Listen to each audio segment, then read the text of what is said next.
Nah, baik Bapak Ibu, untuk data umum kiranya sudah jelas nih Bapak Ibu. Hanya data umum.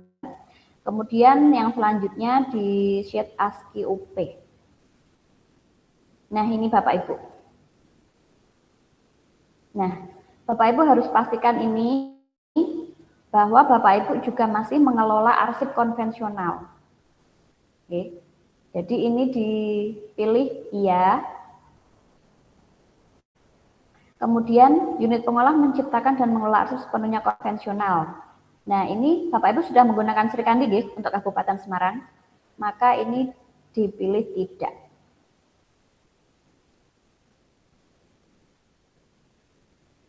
Nah, Bapak Ibu, untuk ASCII UP ini dimulai dari aspek pengelolaan arsip dinamis, yaitu sub aspek penciptaan. Nah, ini Bapak Ibu, masih terdapat pembuatan naskah dinas secara konvensional. Apabila jawabannya ya, maka seluruh pernyataan pada bagian elektronik dan bagian konvensional wajib diisi. Ini masih ya Bapak Ibu. Karena masih, ini kita pilih iya. Nah, untuk sub aspek penciptaan ada dua bagian Bapak Ibu. Ada bagian elektronik dan juga bagian konvensional. Nah, yang pertama yaitu bagian elektronik. Pernyataannya, unit pengolah membuat naskah dinas sesuai dengan tata naskah dinas yang berlaku. Nah, ini Bapak Ibu, nanti Bapak Ibu memberikan pilihan ya. Apakah di A, seluruh sampel naskah dinas belum sesuai dengan tata naskah dinas yang berlaku, atau di B, sebanyak 1 sampai dengan 3 sampel naskah dinas sesuai dengan tata naskah dinas yang berlaku, kemudian atau di C, sebanyak 4 sampai dengan 6 sampel naskah dinas sesuai dengan tata naskah dinas yang berlaku, atau di D, sebanyak 7 sampai dengan 9 sampel naskah dinas sesuai dengan tata naskah dinas yang berlaku, atau E, seluruh sampel naskah dinas sesuai dengan tata naskah dinas yang berlaku. Nah, untuk penciptaan di aspek penciptaan di bagian elektronik ini Bapak Ibu bisa melihat di definisi operasional. Ini ada informasi yang perlu Bapak Ibu ketahui bahwa jika di unit pengolah ini ada TU, ada akun TU-nya, maka Bapak Ibu bisa menggunakan akun kepala bidang. Tapi jika di dinas Bapak Ibu itu akun TU-nya itu hanya di dinas, maka Bapak Ibu bisa menggunakan akun kepala perangkat daerah untuk menyampaikan data dukungnya. Jadi untuk bagian elektronik ini nanti Bapak Ibu memberikan 10 sampel naskah dinas yang minimal terdiri dari 3 jenis naskah dinas. Bukti dukung yang disampaikan berupa tangkapan layar, tampilan pada menu tanda tangan naskah, dan unduhan sampel naskah dinas dari akun kepala unit pengolah. Jadi untuk yang bagian elektronik ini tampilan terakhir di menu tanda tangan naskah di akun kepala unit pengolahnya itu 10 naskah dinas. Jadi untuk yang elektronik ini tidak harus 3 nota dinas, 3 SPT, kemudian 3 surat dinas keluar, gitu tidak harus. Tapi 10 yang terakhir Bapak Ibu, yang terakhir ditandatangani. Jadi nanti tangkapan layar di Serkandinya, kemudian juga unduhan dari naskah dinas tersebut. Nah, 10 sampel naskah dinas ini Bapak Ibu itu yang sudah terkirim Bapak Ibu, yang sudah ditandatangani dan juga yang sudah terkirim. Untuk sampel 10 naskah dinas ini Bapak Ibu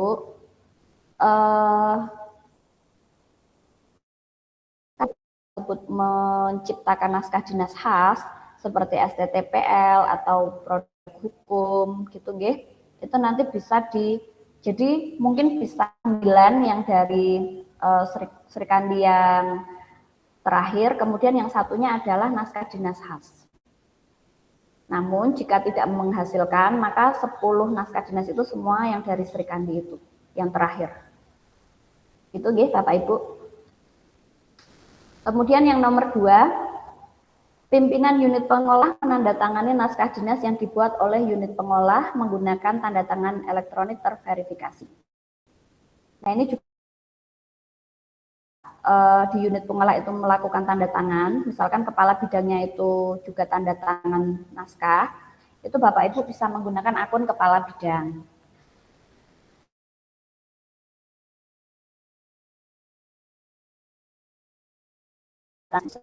Akun kepala perangkat daerah, kepala dinas.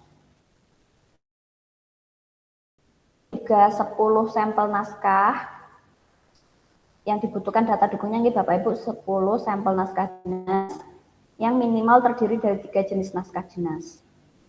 Bukti dukung berupa sampel naskah gunakan seperti pada nomor 1, boleh pakai data dukungnya 1 saja. Kemudian juga yang kedua, bukti dukungnya tangkapan layar, verifikasi TTE pada aplikasi Panter atau verifikasi PDF Kementerian Komdigi. Nanti bisa untuk tim pengawas yang memverifikasi nanti naskahnya bisa di-scan Bapak Ibu. Bisa di-scan bahwa TTE-nya itu sudah terverifikasi. Baik, selanjutnya Bapak Ibu nomor 3, jumlah naskah dinas yang telah ditandatangani dan dikirim oleh pimpinan unit pengolah melalui aplikasi Srikandi atau aplikasi sejenis Srikandi. Nah, di nomor 3 ini Bapak Ibu bisa menggunakan kalkulator. Kalkulatornya ada di sini Bapak Ibu. Nah, ini Bapak Ibu. Jadi Bapak Ibu nanti masih menggunakan akun kepala dinas jika kepala bidangnya tidak menandatangani naskah, atau bisa di akun kepala bidang jika kepala bidangnya itu melakukan tanda tangan naskah. Jadi Bapak Ibu bisa isikan di dashboard. Jadi Bapak Ibu nanti masuk dulu di naskah dinas, entry naskah dinas pada menu tanda tangan itu jumlahnya berapa. Jumlahnya berapa? Misalkan ada 200 naskah tanda tangan Kemudian pada dashboard itu ada yang belum dikirim jumlah naskah dinas pada kolom status kirim belum dikirim pada dashboard bagian tanda tangan naskah. Jadi yang belum dikirim berapa? Misalkan yang belum dikirim 10. Kemudian yang ditolak berapa di dashboard? Yang ditolak misalkan ada 2. Kemudian yang diperbaiki ada 1. Kemudian yang belum ditandatangani misalkan ada 1. Nah, ini otomatis Bapak Ibu. Jadi jumlah naskah yang telah ditandatangani dan dikirim ini otomatis dari 200 naskah. Itu yang belum dikirim 10, yang ditolak 2, yang diperbaiki 1, yang belum ditandatangani 1. Misalkan sesuai di dashboard. Kemudian ini otomatis Bapak Ibu. Jumlah naskah telah ditandatangani dan dikirim 186. Kemudian persentasenya juga otomatis 94,90. Nah, dari kalkulator ini Bapak Ibu bisa mengisi pada pertanyaan ini bahwa karena tadi jumlahnya 94, berarti Bapak Ibu mengisikan di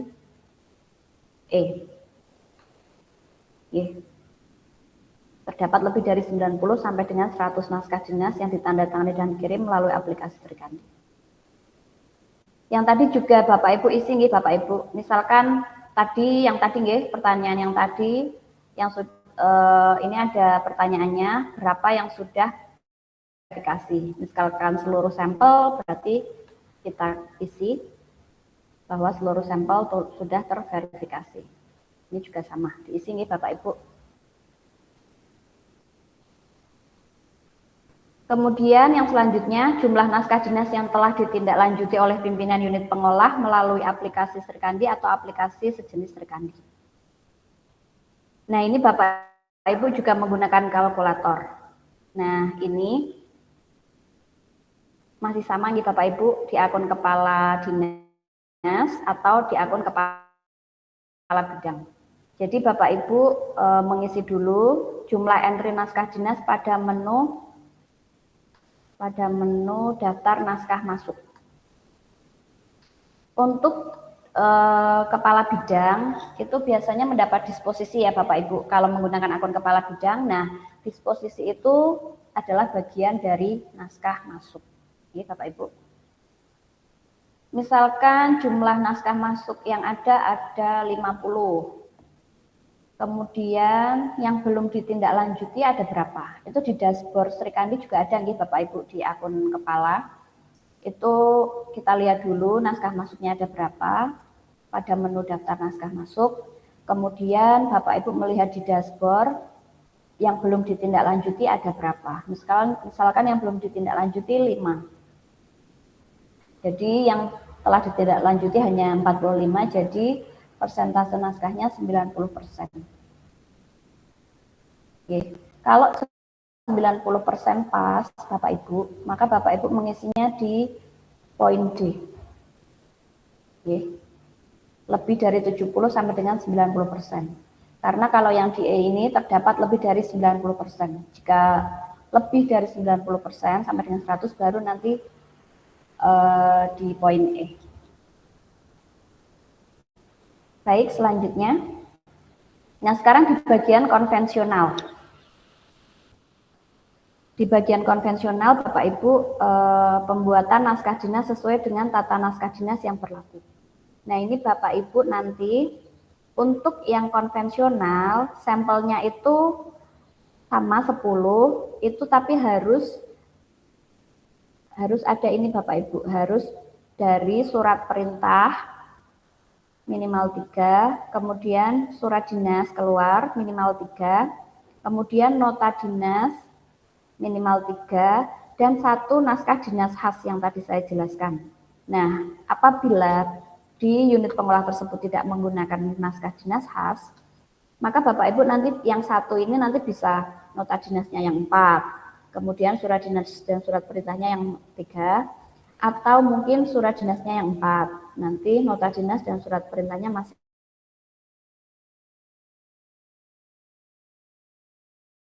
3. Pokoknya nanti sampelnya 10 ya Bapak Ibu. 10 naskah dinas yang konvensional, yang tanda tangannya masih manual. Ya. Nah, nanti akan diverifikasi oleh tim pengawas apakah sampel tersebut sudah sesuai dengan aturan tata naskah dinas yang berlaku di pemerintah Kabupaten Serang. Nah, dari 10 itu nanti berapa sudah sesuai ya. Nanti Bapak Ibu bisa isikan. Misalkan hanya 8, ya, hanya 8 yang sesuai, yang 2 tidak sesuai, maka kita pilih di poin D. Oke. Kita tandai ini karena hanya 8 yang sesuai, maka pilihannya di poin D. Gitu nih Bapak Ibu, lanjut. Kemudian unit pengolah mengendalikan naskah dinas masuk konvensional. Nah, ini ada keterangannya, lihat kriteria nih Bapak Ibu. Jadi Bapak Ibu bisa bergeser ke sini. Dari pengendalian naskah dinas konvensional, itu Bapak Ibu sudah melaksanakan kriteria ini atau belum? Ada 4 kriteria. Yang pertama penerimaan. Bukti dukung berupa dokumentasi yang menunjukkan penerimaan naskah dinas masuk. Oke. Ini Bapak Ibu jika sudah melaksanakan, maka dipilih iya. Oke, Bapak Ibu pilih iya. Kemudian pencatatan. Pencatatan ini biasanya berupa buku agenda, kartu kendali, takah, agenda elektronik, misalkan the Excel gitu nih Bapak Ibu, atau sarana jenis. Itu bisa jadikan bukti dukung. Misalkan pencatatan sudah ada, maka kita pilih iya. Kemudian pengarahan. Bukti dukung berupa dokumentasi yang menunjukkan pemilahan naskah dinas masuk sesuai dengan tujuan. Nah, ini contohnya disposisi ya Bapak Ibu. Nah, nanti disposisi tersebut bisa dijadikan bukti. Jika sudah melaksanakan, maka pilih iya. Kemudian yang keempat, penyampaian. Bukti dukung berupa dokumen yang diterima tertuju. Nah, ini juga kalau sudah dilaksanakan, maka pilih iya. Dari kita mengisi lembar kriteria ini, kita menghasilkan jumlah total pemenuhan kriteria 4. Nah, Bapak Ibu berarti ini karena sudah semua, maka Bapak Ibu bisa memilih poin E, telah melaksanakan seluruh kegiatan pengendalian naskah dinas masuk konvensional. Namun jika salah satunya ini tidak ada, misalkan penyampaiannya tidak ada bukti dukungnya gitu nggih. Berarti tidak, maka total pemenuhan kriterianya 3, maka Bapak Ibu bisa mengisikan di poin D. Gitu nggih Bapak Ibu. Lanjut pertanyaan nomor 3, unit pengolah mengendalikan naskah dinas keluar konvensional. Kalau yang tadi itu adalah naskah masuk, yang nomor 3 ini adalah pengendalian naskah dinas keluar. Ya, Bapak Ibu. Sama, ini juga ada lembar kriteria. Bapak Ibu bisa bergeser ke sini. Nah, hampir sama nih Bapak Ibu untuk naskah dinas keluar, pencatatan, itu bukti dukungnya berupa buku agenda, kartu kendali, takah, agenda elektronik, misalkan Excel gitu nih Bapak Ibu, atau sarana sejenis. Jika sudah, kita pilih iya. Penggandaan, misalkan iya, pengiriman iya juga, kemudian penyimpanan. Oke. Jika seluruh kriteria sudah terpenuhi 4, maka Bapak Ibu bisa mengisikan di poin E. Gitu nih. Lanjut. Untuk penciptaan sudah selesai, kemudian kita ke arsip ya Bapak.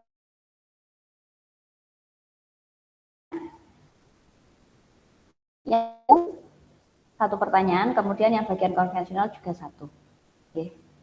Unit pengolah melayankan arsip aktif pada aplikasi Serikandi atau aplikasi sejenis berdasarkan SKKAD.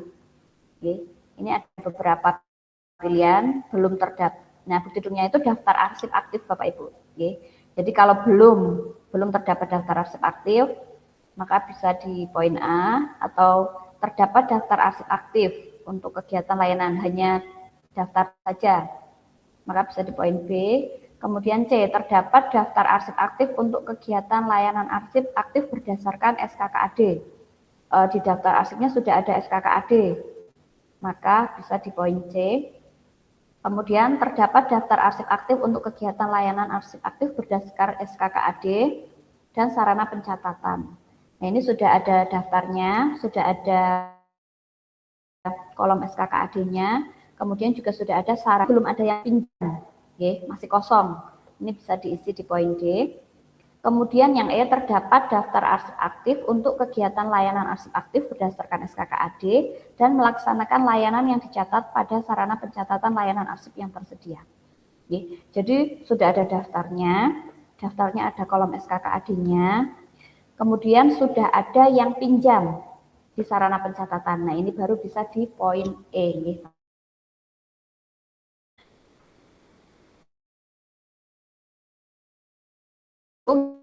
Berupa daftar arsip aktif hasil pemberkasan dari naskah dinas pada aplikasi Serikandi. PU nih Bapak Ibu. Nah, jika Bapak Ibu sudah memberkaskan arsip-arsip di Serikandi, maka nanti Bapak Ibu tinggal mendownload daftar berkas dan daftar isi berkasnya saja untuk dijadikan bukti dukung. Kemudian bukti dukung yang kedua yaitu sarana pencatatan. Oke. Jadi Bapak Ibu ada mau meminjam atau mengakses arsip yang di Serikandi, Bapak Ibu nanti dicatat. Bisa di Google Form, Zoho Form, dan sebagainya, atau di buku pencatatan manual, itu bisa nih Bapak Ibu. Jadi Bapak Ibu untuk daftar naskah masuk dan atau daftar naskah keluar tidak termasuk dalam daftar arsip aktif. Jadi daftar arsip aktif itu yaitu kalau sudah diberkaskan, pemberkasan dulu, baru nanti bisa dicetak daftar arsip aktifnya, daftar berkas dan juga daftar isi berkas. Kalau untuk aplikasi Serikandi itu sudah ada nih Bapak Ibu kolom SKKAD. Nanti Bapak Ibu downloadnya format yang Excel. Nah, di format yang Excel itu sudah ada SKKAD-nya. Apakah arsip tersebut itu sifatnya bisa diakses atau terbatas. Kalau terbuka berarti bisa dilayankan. Seperti itu nggih Bapak Ibu. Baik, lanjut untuk bagian konvensional. Pertanyaannya sama nggih Bapak Ibu. Pertanyaannya sama. Ini tadi jika sudah lengkap nggih Bapak Ibu kita isi. Sudah ada yang pinjam, terus sudah ada daftar arsipnya, itu nanti bisa di poin E. Kemudian untuk bagian konvensional pertanyaannya juga sama Bapak Ibu. Namun nanti bukti dukungnya daftar arsip yang konvensional nggih, jangan yang dari Serkandi, jadi sendiri. Jadi yang bagian Serkandi sendiri, kemudian yang konvensional sendiri. Untuk pencatatannya, jika itu berupa buku pencatatan, bisa dijadikan satu dengan yang Serkandi tadi, tapi nanti dikasih keterangan arsip yang dipinjam itu arsip konvensional atau arsip elektronik atau Serkandi gitu nggih.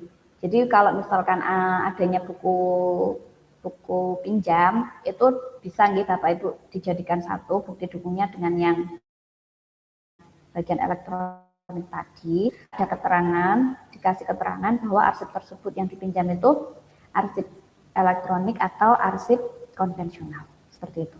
Oke. Ini juga sama, terdapat data arsip aktif, kemudian kolom D, dan juga sarana pencatatan. Jika sudah ada semua lengkap, maka bisa kita isi di poin E.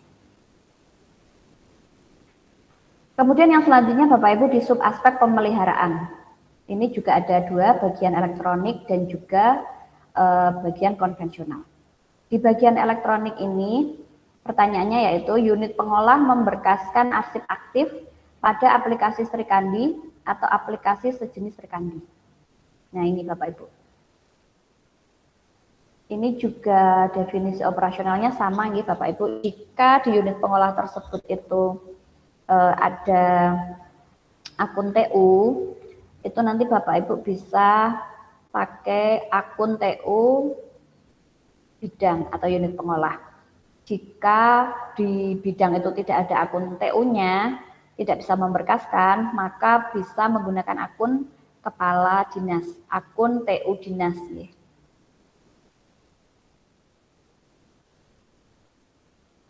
Nah ini Bapak Ibu bukti dukung yang disampaikan berupa tangkapan layar, tampilan pada menu pemberkasan arsip aktif dari aku atau sekretaris atau pengelola sentral file di unit pengolah.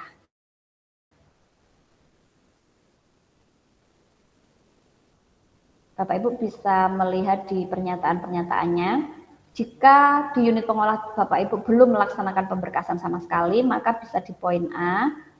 Kemudian telah membuat folder pemberkasan, tetapi belum terdapat arsip aktif. Jadi Bapak Ibu sudah membuat berkas-berkasnya, membuat rumah-rumahnya, tapi belum diisi. Nah itu tetap kita nilai nggih Bapak Ibu, tapi di poin B.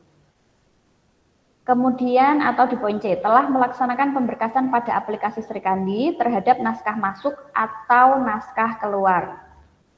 Nah misalkan Bapak Ibu di akun TU-nya itu sudah memberkasan baru naskah masuk saja, naskah keluarnya belum. Nah itu Bapak Ibu berarti ada di poin C. Oke. Kemudian yang D, telah melaksanakan pemberkasan pada aplikasi Serkandi atau aplikasi sejenis terhadap naskah masuk dan naskah keluar. Jadi Bapak Ibu sudah memberkaskan naskah masuk maupun naskah keluar itu sudah diberkaskan semua. Kemudian yang E, telah melaksanakan pemberkasan pada aplikasi Serkandi atau aplikasi sejenis terhadap naskah masuk dan naskah keluar sesuai dengan klasifikasi arsip. Nah ini Bapak Ibu yang perlu Bapak Ibu perhatikan, sesuai dengan klasifikasi arsip. Di sini ada nih di definisi operasional. Jika menggunakan aplikasi Serkandi, yang pertama, sampel berkas diambil pada saat kegiatan verifikasi lapangan. Kemudian sampel berkas diambil dari seluruh berkas yang tampil pada halaman pertama. Jadi di akun TU itu kan di pemberkasan arsip aktif itu kan akan tampil nggih. Akan tampil berkas-berkasnya. Nah, itu Bapak Ibu nanti sampelnya dari situ ngambilnya. Nggih. standar sampelnya itu 5-10 berkas. Jadi Bapak Ibu perlu minimal sudah memberkaskan 10 berkas nih Bapak Ibu. Jadi 10 berkas sudah harus diberkaskan. Kemudian pemberkasan dilaksanakan terhadap naskah masuk dan naskah keluar dengan melihat jenis naskah dinas dari item pada isi berkas. Oke, statistik naskah masuk dan naskah keluar pada dashboard bagian pemberkasan naskah tidak memperlihatkan kegiatan pemberkasan arsip. Oke. Jadi perlu Bapak Ibu ketahui untuk pemberkasan arsip itu bukan berarti memberkaskannya naskah keluar diberkaskan sendiri, naskah masuk diberkaskan sendiri. Bukan nggih Bapak Ibu. Pemberkasan arsip sesuai dengan masalah atau kegiatannya. Jadi, misalkan acara hari ini nggih, acara workshop. Bapak Ibu kan bersurat ke dinas kami untuk permohonan narasumber. Itu termasuk di naskah keluar. Kemudian dari membalas suratnya. Nah, itu berarti di Bapak Ibu menjadi naskah. Nah, itu dari naskah masuk dan naskah keluar itu Bapak Ibu berkaskan jadi satu, di berkas misalkan workshop pengawasan kearsipan. Nah, itu jadi satu Bapak Ibu, nggih. Jadi untuk pemberkasan itu harus ada naskah masuk dan ada naskah keluar yang kegiatannya atau masalahnya sama. Nggih. Kemudian jika Bapak Ibu itu di unit pengolah menggunakan akun TU bidang, itu kan biasanya naskah masuk jarang nih, adanya disposisi. Nah, disposisi itu termasuk ke dalam naskah masuk. Kemudian yang kelima, kesesuaian pemberkasan dengan klasifikasi arsip dapat dilihat dengan mencocokkan kode klasifikasi yang tercantum pada item isi berkas dengan berkas. Jadi memberkaskan ini jangan sembarangan nih Bapak Ibu. Jadi Bapak Ibu perlu panduan. Panduannya yaitu kode klasifikasi, nggih. Jadi di surat itu kodenya apa, kita cocokkan, itu klasifikasi tentang apa. Nah, minimal Bapak Ibu, minimal kode klasifikasi itu jangan yang primer nggih Bapak Ibu, jangan umum, kepegawaian, keuangan. Nah, itu jangan di situ Bapak Ibu memberkaskannya, tapi minimal kepegawaian itu misalkan jangan kepegawaiannya gitu deh, jangan yang 800 gitu jangan, tapi mungkin 800.1 tentang apa, 2.2.1 gitu nggih. Jadi tidak boleh memberkaskan arsip itu di kode klasifikasi yang primer, umum, kepegawaian, keuangan. Nah, itu nanti salah dan nanti akan berdampak ke penyusutannya Bapak Ibu. Jadi kalau Bapak Ibu memberkaskannya itu di kode klasifikasi yang primer, umum, di kepegawaian, di keuangan gitu, nanti biasanya itu retensinya tidak masuk Bapak Ibu kalau di primer. Karena sudah disetting seperti itu dari arsip nasional. Kalau Bapak Ibu memberkaskannya di klasifikasi yang primer, itu nanti retensinya itu tidak masuk. Kemudian nasib akhirnya itu tidak masuk. Apakah itu musnah atau permanen, nah itu nanti tidak masuk Bapak Ibu. Ya. Jadi minimal di sekunder untuk pemberkasan. Nah ini Bapak Ibu, jika Bapak Ibu telah melaksanakan pemberkasan terhadap naskah masuk dan naskah keluar sesuai dengan klasifikasi, maka Bapak Ibu bisa mengisi di poin E. Baik, lanjut. Untuk yang kedua, rata-rata persentase pemberkasan arsip aktif yang dilaksanakan oleh unit pengolah pada aplikasi Srikandi. Nah, untuk ini Bapak Ibu nanti bisa melihat dashboard, ya. Dashboard akun TU. Itu nanti ada pemberkasan naskah masuk dan naskah keluar berapa persen. Okay. Ini ada kalkulatornya. Nanti untuk yang ini saat verifikasi lapangan itu tim pengawas nanti bisa melihat persentase naskah keluarnya berapa. Itu nanti sudah tertera di situ, tinggal mengisi saja Bapak Ibu.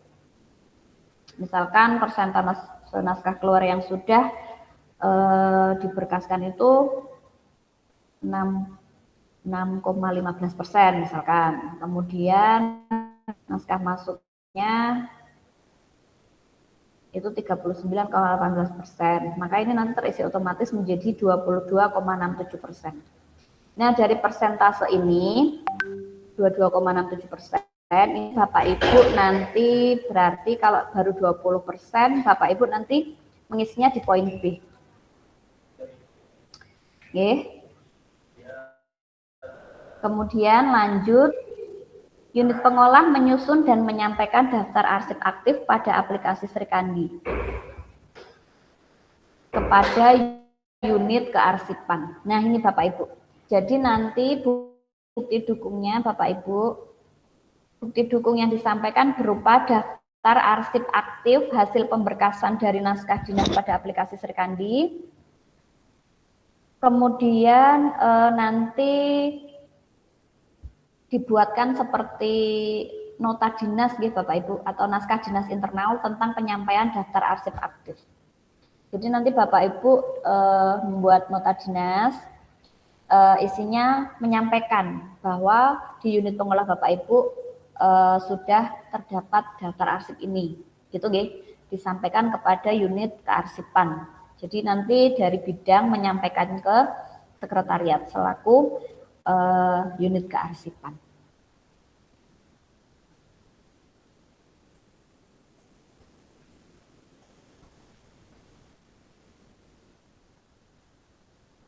Nah, ini Bapak Ibu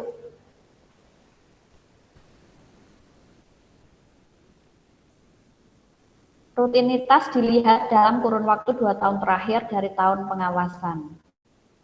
Jadi misalkan sekarang tahun 2026, berarti nanti bukti dukungnya yaitu tahun 2024 dan 2025, ya, 2 tahun terakhir.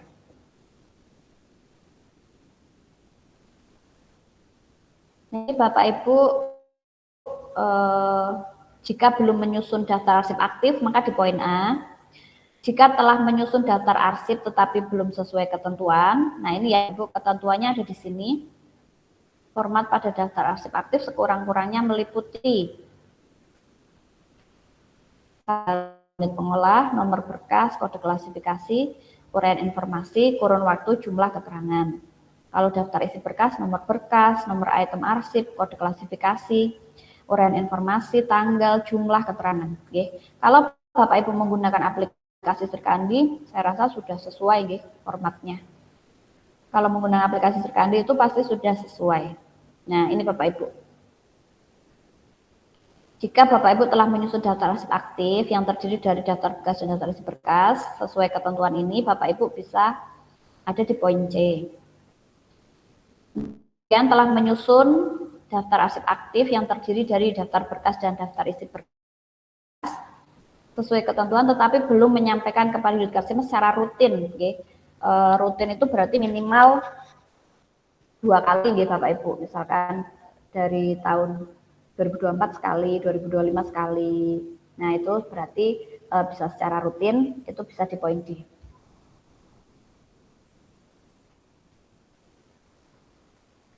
Mungkin ini salah gitu Pak Ibu. Ini harusnya belum secara rutin, kemudian baru yang E ini secara rutin. Kalau secara rutin ada di poin E, level 4. Ya. Lanjut nomor 4, berkas yang telah ditutup oleh unit pengolah pada aplikasi Srikandi atau sejenis Srikandi tidak melewati retensi aktif sesuai jadwal retensi arsip. Nah, ini Bapak Ibu lihat panduan perhitungan. Ya. Jadi selain Bapak Ibu nanti memberkaskan arsip, jika itu berkas arsip yang udah tahun 2024 misalkan, kemudian kegiatannya sudah selesai dan sudah lagi yang perlu diberkaskan, maka Bapak Ibu bisa melakukan tutup berkas atau close. Ini juga sebagai penilaian nih Bapak Ibu. Jadi Bapak Ibu nanti harus sudah ada berkas yang benar-benar sudah selesai dan juga sudah ditutup. Gitu nih Bapak Ibu.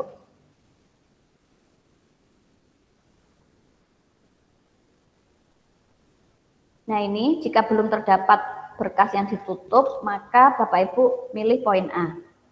Kemudian apabila terdapat berkas yang telah ditutup dengan akhir retensi aktif lebih dari 2 tahun dari tahun pengawasan. Jadi misalkan saya rasa kalau untuk Sri Kandi ini belum melewati retensi nggih, karena untuk Sri Kandi ini kan pemberkasan itu mulai 2024. Jadi kalau pemberkasannya sampai tahun 2026 pun belum melebihi tahun pengawasan nggih Bapak Ibu. Jadi kalau sudah ada yang ditutup berkas, Bapak Ibu bisa berada di poin E. Terdapat berkas yang telah ditutup dengan akhir retensi aktif tidak melebihi tahun pengawasan. Lanjut Bapak Ibu di bagian konvensional nih sekarang. Di bagian konvensional, unit pengolah memberkaskan arsip aktif konvensional. Kalau untuk arsip aktif konvensional berarti arsip-arsip yang masih kertas itu Bapak Ibu wajib memberkaskan dan juga membuat daftarnya.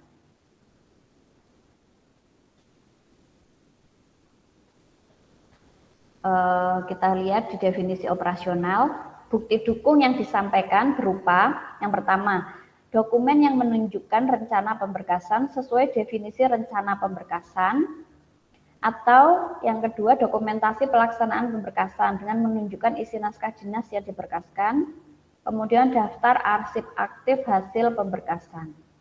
Pemberkasan arsip aktif yang dimaksud pada pernyataan ini dilaksanakan terhadap arsip konvensional. Rencana pemberkasan adalah daftar identifikasi arsip yang akan diberkaskan berdasarkan kegiatan unit pengolah yang tercantum dalam dokumen pelaksanaan anggaran. Oke. Jika Bapak Ibu belum melakukan pemberkasan, namun telah merencanakan, itu nanti bisa di poin B, Bapak Ibu. Bukti dukungnya adalah dokumen pelaksanaan anggaran.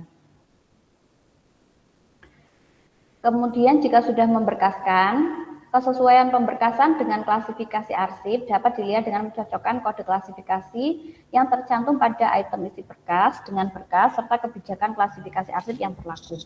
Nah, ini juga sama nih Bapak Ibu, minimal kode klasifikasi yang termuat tidak hanya primer. Nah, ini Bapak Ibu.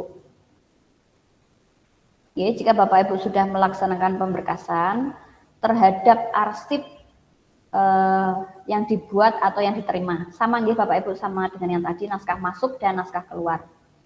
Jika telah melaksanakan pemberkasan terhadap arsip yang dibuat atau yang diterima, ini berarti salah satu. Jadi Bapak Ibu baru memberkaskan yang dibuat saja atau yang diterima saja, itu berarti di poin C. Kemudian jika telah melaksanakan pemberkasan terhadap arsip yang dibuat dan arsip yang diterima, jadi dua-duanya sudah diberkaskan jadi satu, maka Bapak Ibu bisa berada di posisi D, poin D, atau Bapak Ibu telah melaksanakan pemberkasan terhadap arsip yang dibuat dan arsip yang diterima sesuai dengan klasifikasi arsip. Seperti yang tadi saya jelaskan, sama dengan yang diserikan tadi, bahwa minimal kode klasifikasi yang termuat tidak hanya primer. Nah, ini Bapak Ibu nanti bisa di poin E. Karena Bapak Ibu pengalaman kami tahun kemarin saat kami melaksanakan pengawasan kearsipan internal, kemudian hasilnya itu diverifikasi oleh ANRI. Nah, ada beberapa perangkat daerah di kami itu juga melaksanakan pemberkasannya itu di kode klasifikasinya itu di primer. Jadi umum, kepegawaian, keuangannya itu tidak dinilai Bapak Ibu oleh ANRI. Jadi levelnya langsung diturunkan ini. Jadi mumpung Bapak Ibu belum untuk persiapan nanti, persiapan pengawasan nanti, Bapak Ibu untuk pemberkasan arsipnya itu minimal di kode klasifikasi sekunder, gitu Bapak Ibu. Karena kemarin pengalaman kami itu saat diverifikasi ANRI kami ditolak, jadi dianggap belum sesuai dengan klasifikasi arsip karena klasifikasinya itu menggunakan yang primer, seperti itu Bapak Ibu. Baik, lanjut. Yang nomor 2, persentase pemberkasan arsip aktif konvensional oleh unit pengolah. Nah, ini Bapak Ibu nanti ada persentase tapi tidak ada kalkulator yang konvensional. Jadi nanti Bapak Ibu mengira-ngira, berapa persentase arsip konvensional yang telah dijelaskan. Baik, kita lihat definisi operasionalnya. Bukti dukung yang disampaikan berupa daftar arsip aktif hasil pemberkasan terhadap arsip konvensional. Melihat fisik arsip yang masih disimpan oleh unit pengolah di dalam filing kabinet atau sarana jenis. Jadi nanti meskipun Bapak Ibu yang di perangkat daerah misalkan sudah mengisi rata-rata pemberkasannya sudah poin E, misalkan mencapai 90 sampai 100%. Tapi nanti tim pengawas dari Dinas Adpus Kabupaten Semarang nanti saat verifikasi lapangan nanti dicek gitu Bapak Ibu. Di lapangan dicek kembali apakah betul pemberkasannya sudah seluruhnya, sudah hampir seluruhnya gitu ya. Apakah sudah tidak ada lagi arsip-arsip yang masih di meja pegawainya, atau memang betul-betul sudah tidak ada arsip di meja-meja tapi sudah diberkaskan semua dan sudah masuk daftar. Nah itu Pak Ibu tim pengawas nanti yang tugasnya mencermati ya, Bapak Ibu saat verifikasi lapangan. Baik, lanjut nomor 3. Unit pengolah menyusun dan menyampaikan daftar arsip aktif konvensional kepada unit kearsipan. Nah, ini juga sama nih Bapak Ibu dengan yang tadi bagian elektronik. Jadi daftarnya itu, daftar arsip aktif yang dimiliki unit pengolah disampaikan kepada unit kearsipan melalui nota dinas. Jadi nanti bukti dukungnya nota dinas bahwa unit pengolah tersebut telah menyampaikan daftar arsip aktifnya. Daftar arsipnya nanti dijadikan lampiran nota dinas tersebut disampaikan kepada unit kearsipan. Saya rasa ini sama dengan yang tadi Bapak Ibu. Lanjut. Nomor 4, arsip yang disimpan oleh unit pengolah tidak melewati retensi aktif sesuai JRA. Nah ini Bapak Ibu. Kita lihat definisi operasional. Bukti dukung yang disampaikan pada daftar arsip aktif dengan tahun tertua. Jadi nanti Bapak Ibu bisa melihat untuk tim pengawas ya, terutama nanti saat verifikasi lapangan. Jadi tidak melebihi JRA itu maksudnya gini Bapak Ibu. Misalkan di sebuah unit pengolah tersebut terdapat arsip tahun 2020 misalkan. Nah, kita lihat di JRA bahwa arsip tersebut 2 tahun harus sudah inaktif, harus sudah dipindahkan ke unit kearsipan. Jadi jika masih ada arsip tahun 2020, sedangkan sekarang adalah tahun 2026, tahun 2020 inaktifnya aktifnya habis di tahun 2024. Misalkan. Kemudian sekarang tahun 2026. Berarti arsip tersebut retensi aktifnya sudah lebih dari 2 tahun. Gitu nggih Bapak Ibu menghitungnya. Jadi arsipnya tahun berapa, retensi aktifnya sampai tahun berapa, baru nanti Bapak Ibu bisa menentukan ini. Jika tadi ada arsip tahun 2020, masa aktifnya itu habis tahun 2024, kemudian sekarang 2026, harusnya 2024 sudah pindah tapi masih disimpan, berarti di poin C terdapat arsip yang disimpan dengan akhir retensi aktif sampai dengan 2 tahun dari masa audit. Itu nggih Bapak Ibu untuk menentukan arsip yang disimpan tidak melewati JRA. Itu nggih. Lanjut Bapak Ibu nomor 5. Unit pengolah menyimpan arsip aktif konvensional sesuai ketentuan. Lihat kriteria, Bapak Ibu bisa bergeser, ini ada beberapa kriteria.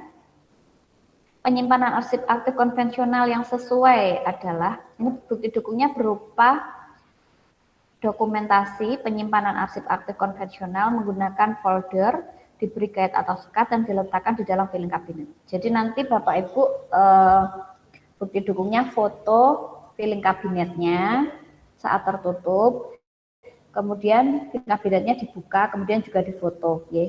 Apakah folder, apakah menggunakan sekat seperti itu nih Bapak Ibu. Nah, nanti tim pengawas dari Kabupaten Semarang juga nanti saat verifikasi lapangan juga mencermati itu, ya. Menggunakan folder. Nah, jika sudah menggunakan folder, bisa kita pilih iya. Satu folder digunakan untuk satu subjek atau satu berkas, ya, dengan mencantumkan kode klasifikasi dan indeks atau masalah arsip menggunakan kertas label yang dilekatkan pada tab. Nah, jika ini iya, kita pilih iya. Kemudian folder diletakkan pada posisi di belakang guide atau skat. Nah, ini jika iya, iya. Menggunakan guide atau skat yang diletakkan di antara kelompok berkas arsip aktif konvensional yang satu dengan yang lainnya. Ya, misalkan sudah iya. Kemudian tab atau telinga pada guide digunakan untuk mencantumkan kode klasifikasi. Oke. Jika iya kita pilih iya. Kemudian guide atau skat diletakkan dan folder disimpan ke dalam filing kabinet. Oke. Nah, jika semuanya sudah terpenuhi, total pemenuhan kriteria 6, maka Bapak Ibu bisa ada di poin E, telah melaksanakan penyimpanan arsip aktif konvensional sesuai dengan memenuhi seluruh kriteria. Jika baru 4 sampai dengan 5, maka di poin D. Jika baru 2 sampai 3 kriteria di poin C. Jika baru 1 yang memenuhi kriteria berarti di poin B. Jika belum memenuhi semua, maka di poin A. Baik, lanjut nomor 6. Unit pengolah melaksanakan alih media arsip aktif sesuai dengan prioritas berpotensi permanen berdasarkan JRA. Jadi Bapak Ibu, jika di unit pengolah Bapak Ibu itu ada arsip yang berpotensi permanen sesuai di JRA, maka wajib dialih mediakan nih Bapak Ibu. Nah, jika terdapat arsip aktif berpotensi permanen, maka pilih iya. Jika di bidang Bapak Ibu tidak ada yang berpotensi permanen, ini bisa memilih tidak. Nah, nanti ini pertanyaannya hilang dan tidak menjadi pembagi. Ya, tapi jika ada yang berpotensi permanen sesuai JRA, maka dipilih iya. Jika ada yang permanen tapi belum dilaksanakan alih media, maka ada di poin A. Jika baru merencanakan kegiatan, maka ada di poin B.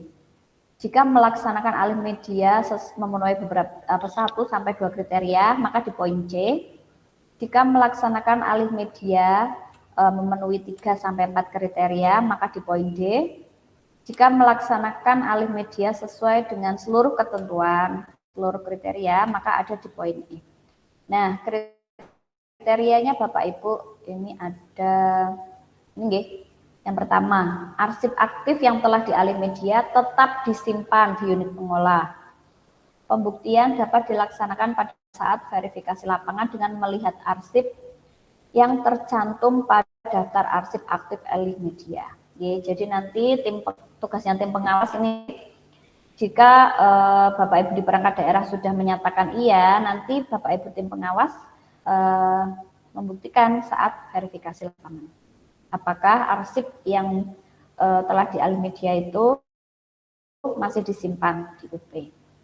Kemudian yang kedua, arsip aktif hasil alih media diautentikasi oleh pimpinan pencipta arsip. Bukti dapat berupa sampel arsip aktif hasil alih media dengan tanda yang menunjukkan autentikasi. Jadi misalkan dari arsip kertas kemudian dibuat di-scan gitu Bapak Ibu, jadi arsip elektronik.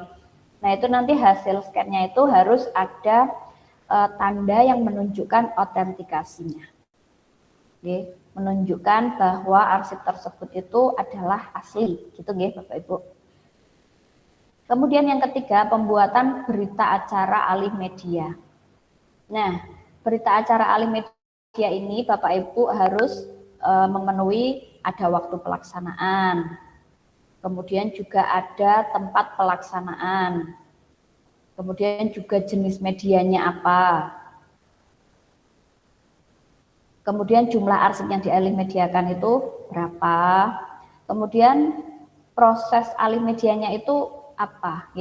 Metode alih media yang dilaksanakan, misalkan scan berarti pemindaian, atau konversi, atau migrasi. Jadi ada keterangannya alih medianya apa.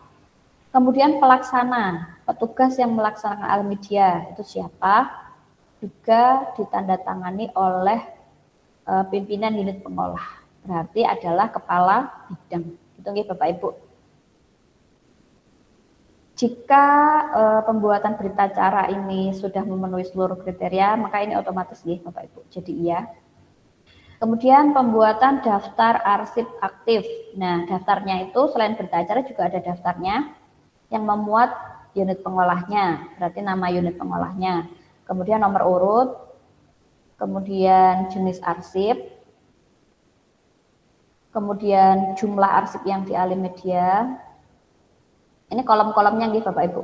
Kemudian kurun waktu, kemudian keterangan.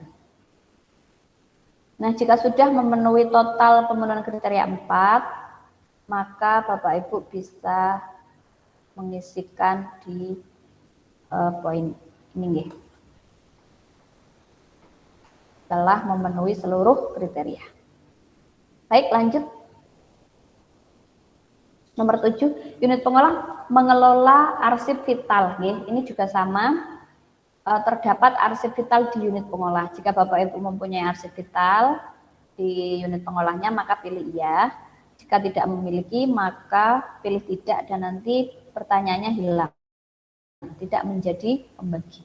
Tapi jika memiliki, kita pilih iya. Kemudian ini ada beberapa opsi belum melaksanakan pengelolaan. Jadi Bapak Ibu mempunyai arsip vital sebetulnya, tapi belum dikelola, belum melakukan pengelolaan, maka di poin A. Kemudian baru melaksanakan identifikasi jenis arsip vital atau unit kearsipan, telah berkoordinasi dengan unit pengolah terkait identifikasi. Jadi baru diidentifikasi saja nih, ada lembar identifikasinya, arsip vital yang tercipta dari unit pengolah tersebut apa saja.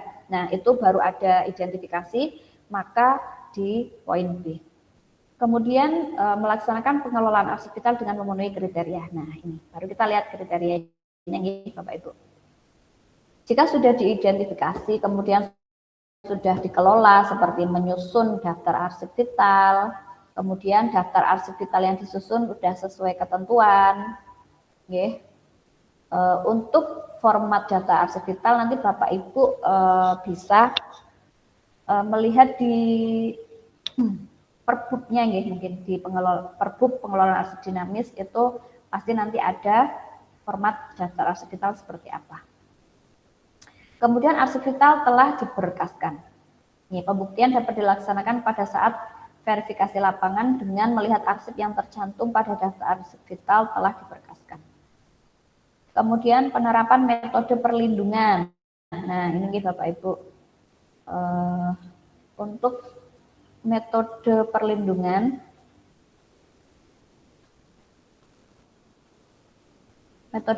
ini dapat berupa duplikasi atau meliputi duplikasi dan pemencaran atau dispersal atau penyimpanan pada peralatan khusus atau vaulting.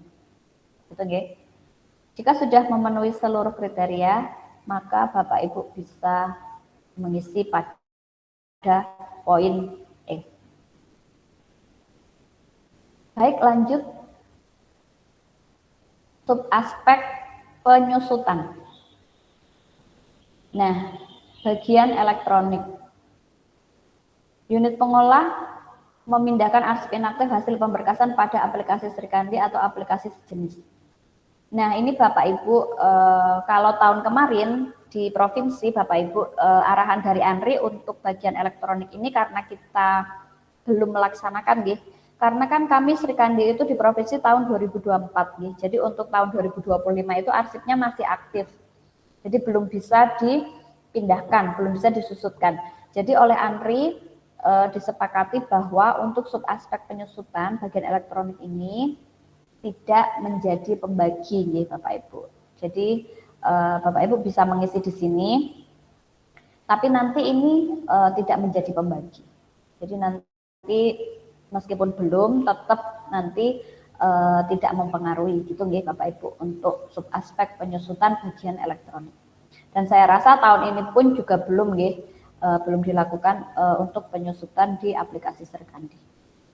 Lanjut Bapak Ibu, di bagian konvensional nggih, penyusutan di bagian konvensional. Unit pengolah memindahkan arsip inaktif konvensional sesuai dengan prosedur dalam kurun waktu 5 tahun terakhir. Penilaian dilaksanakan terhadap kegiatan pemindahan arsip inaktif yang paling terakhir dalam kurun waktu 5 tahun terakhir.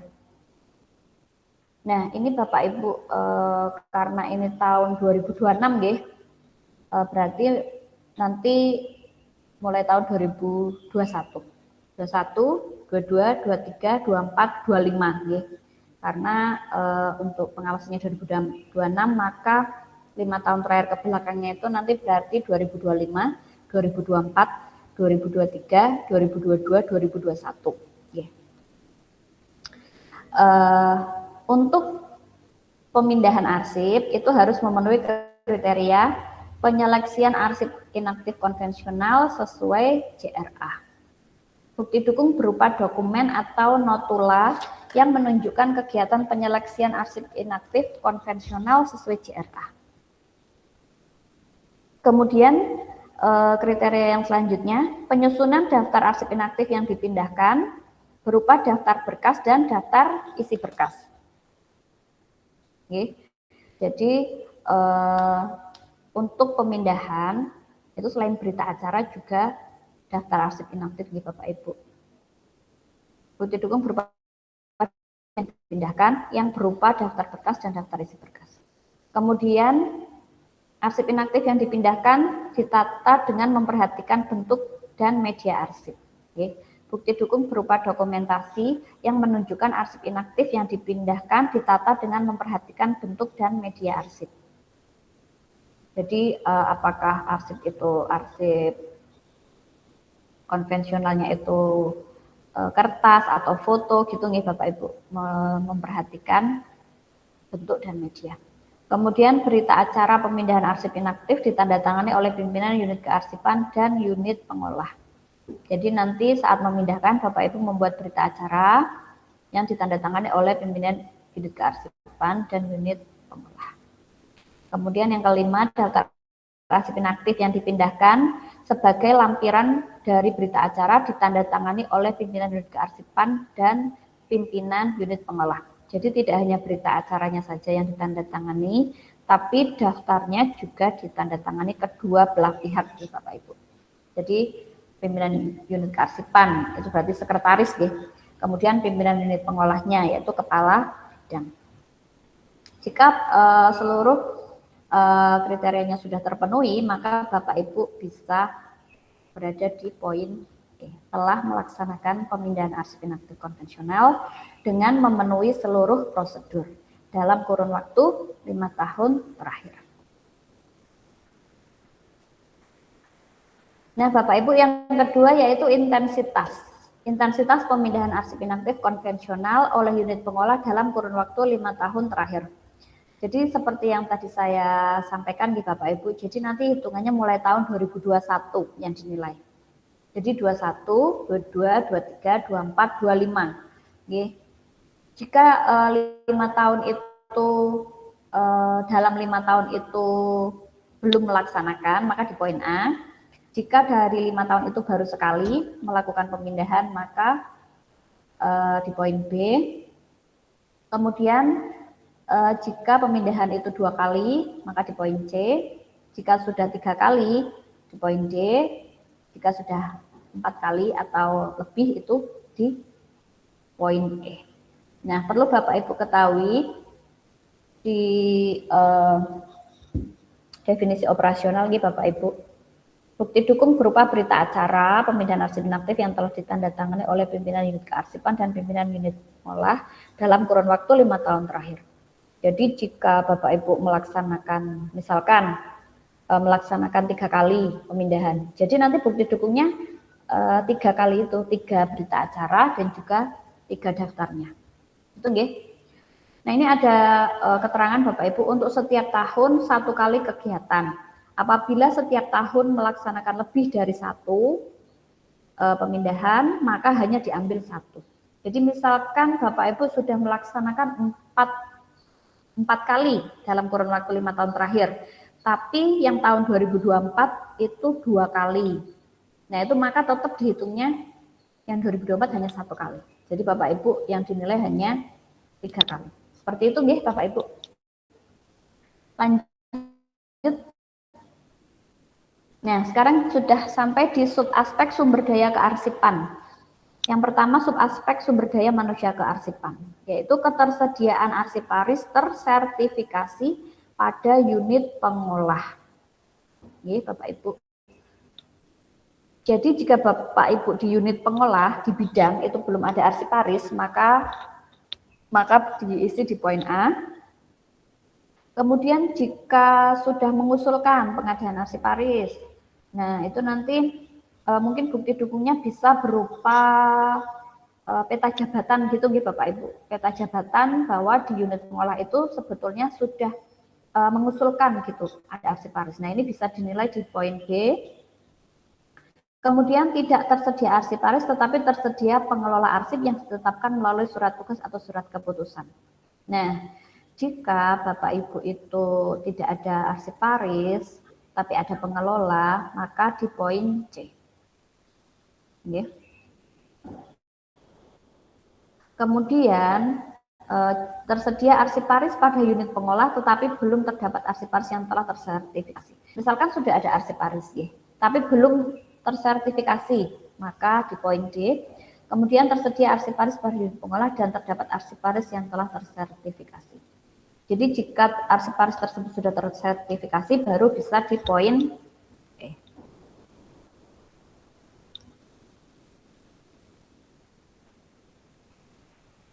Baik, kita lihat di definisi operasional. Bukti dukungnya nanti Bapak Ibu berupa daftar arsiparis yang tersedia di unit pengolah dengan informasi yang meliputi nama, jabatan, pangkat golongan, TMT jabatan, nomor sertifikat, hasil sertifikat jika arsiparis tersebut sudah tersertifikasi. Keterangan terkait sertifikasi adalah sebagai berikut. Yang pertama, sertifikasi dapat berupa sertifikasi teknis atau sertifikasi dalam jabatan. Kemudian yang kedua, sertifikasi teknis tertentu dapat diikuti oleh arsiparis PNS dan P3K. Yang ketiga, sertifikasi dalam kenaikan jabatan, misalkan dari pertama ke muda, muda ke madya, itu bisa dijadikan bukti dukung ya Bapak Ibu. Jika belum mengikuti sertifikasi teknis tapi sudah kenaikan jabatan, nah itu nanti bisa dianggap sudah tersertifikasi. Kemudian apabila arsiparis PNS telah diusulkan mengikuti sertifikasi sebanyak 2 tahun berturut-turut tetapi belum dipanggil ANRI, maka dapat dinilai di jawaban E. Apabila telah terdapat arsiparis yang tersertifikasi walaupun jumlahnya belum seluruhnya, maka dapat dinilai di jawaban E. Misalkan ada 3 arsiparis di unit pengolah, baru 1 yang sudah tersertifikasi, maka bisa diisi di poin E. Kemudian apabila pada perangkat daerah tersebut memiliki arsiparis, maka dianggap telah memiliki arsiparis pada unit pengolah. Itu nggih Bapak Ibu.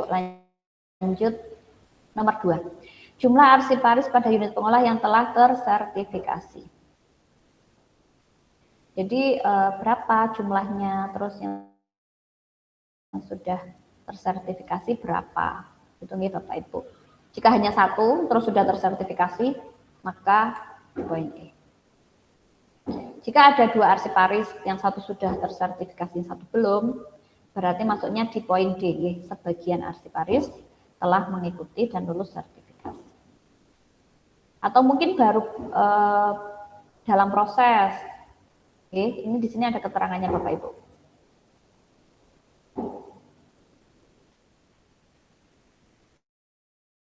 Ini ada keterangannya. Kalau pengusulan itu dokumen pengusulan sertifikasi dari unit dengan fungsi kepegawaian. Sampaikan apabila baru mencapai proses. Berarti pengusulan itu dokumennya nanti dokumen pengusulan sertifikasi dari unit dengan fungsi kepegawaian.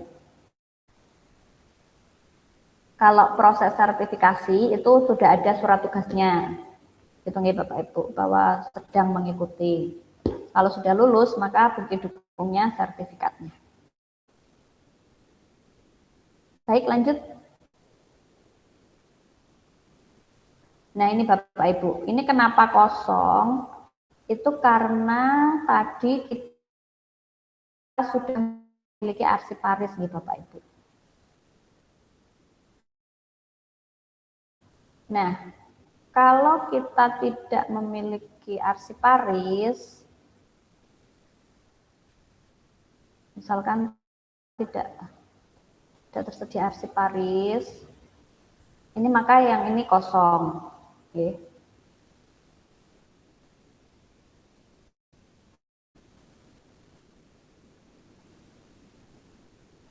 Pertanyaan selanjutnya kosong kalau tidak. Ini. Tapi ada kompetensi teknis pengelola arsip. Oke. Tapi kalau kita itu memiliki arsiparis,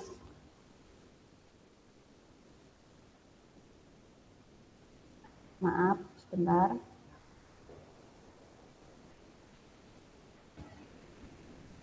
Nah, maka ini tadi yang kompetensi pengelola arsip hilang. Gitu nggih Bapak Ibu. Nah, jika misalkan belum memiliki arsiparis, adanya pengelola arsip gitu nggih.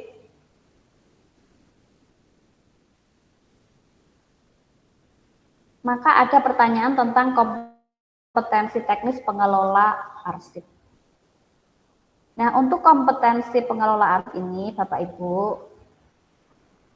di definisi operasional, bukti dukung dapat berupa daftar pengelola arsip yang tersedia di unit pengelola.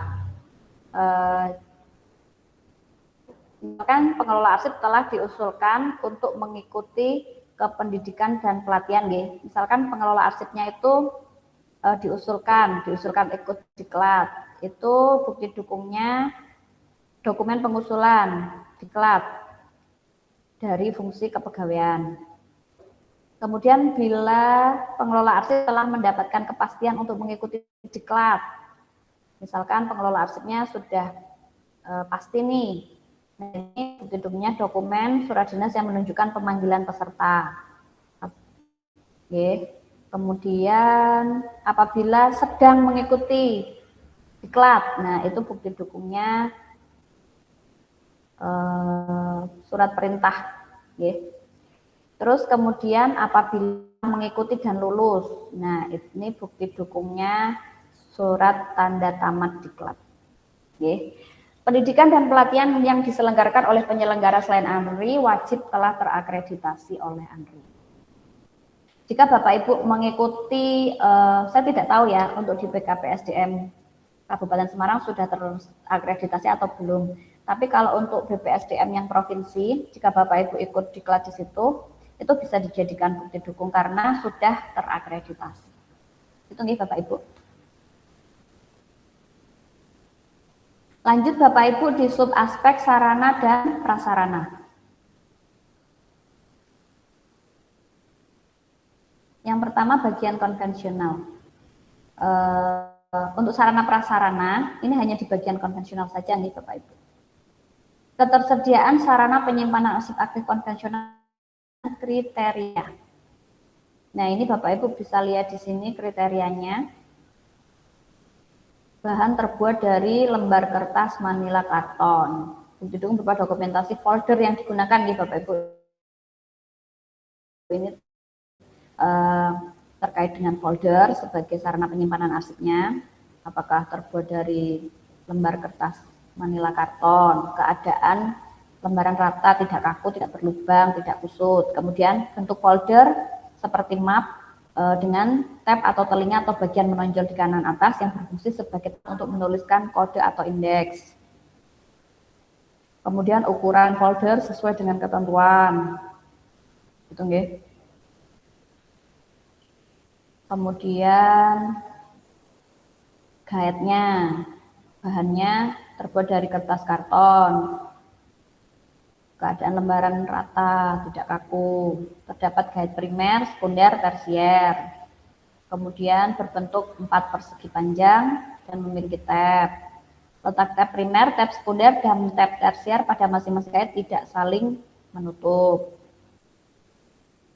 Kemudian out indikator. Out indikator ini adalah pengganti arsip ya Bapak Ibu yang berupa outsheet atau outguide. Kemudian filling kabinet yang disertai kunci. Ya. Ini bukti dukungnya nanti difoto ya Bapak Ibu. Filling kabinetnya, out indikatornya, guide-nya, kemudian ordernya itu difoto sebagai bukti dukung. Jika sudah memenuhi seluruh kriteria maka di poin E. Kemudian yang selanjutnya, unit pengolah menyimpan arsip aktif konvensional, kartografi, dan atau kearsitekturan, serta atau media baru foto. Nah, ini tadi jika Bapak Ibu menyimpan arsip foto atau arsip kartografi, itu Bapak Ibu bisa pilih iya, kemudian nanti dikira-kira penyimpanannya sudah berapa persen yang sesuai. Misalkan ini. Bukti dukung berupa dokumentasi penyimpanan arsip aktif konvensional, kartografi, kearsitekturan, atau media baru foto cetak. Jadi kalau Bapak Ibu menyimpan arsip kartografi, itu penyimpanannya adalah di laci baja horizontal. Kemudian jika arsip kearsitekturan, ini juga sama laci baja horizontal. Kalau Bapak Ibu menyimpan arsip foto itu penyimpanannya adalah di amplop, kemudian diletakkan di rak baja. Jadi kalau amplopnya, kalau fotonya itu masih disimpan di misalkan di album, itu berarti belum sesuai, Bapak Ibu. Misalkan foto masih di album, itu berarti belum sesuai karena penyimpanan untuk arsip foto itu berupa amplop.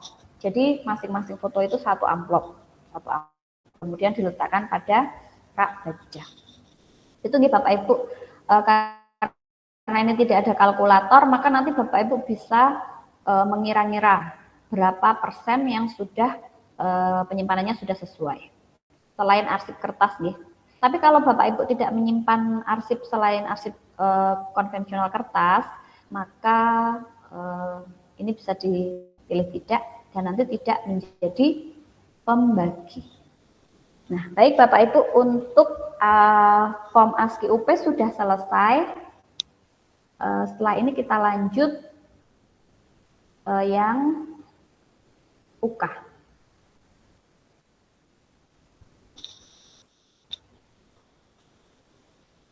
Bapak Ibu masih semangat mengikuti nggih?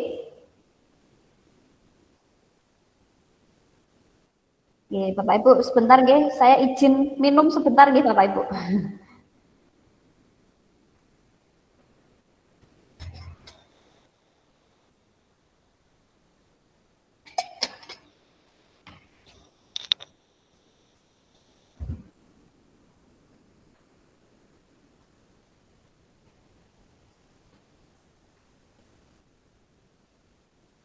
Baik Bapak Ibu, kita lanjutkan di formulir yang UK atau unit kearsipan. Izin share screen kembali.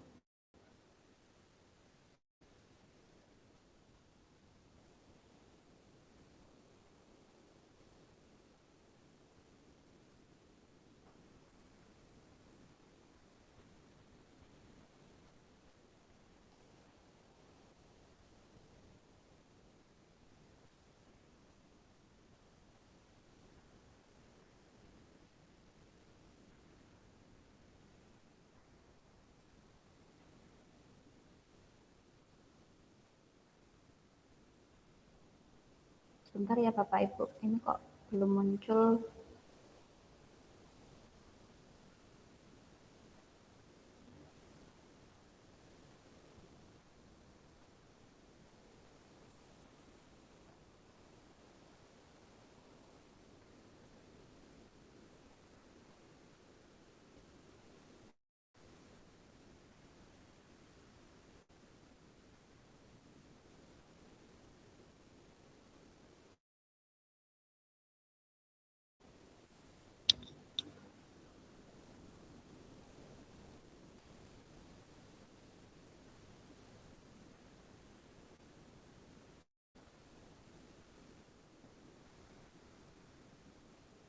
Mohon maaf ya Bapak Ibu sebentar.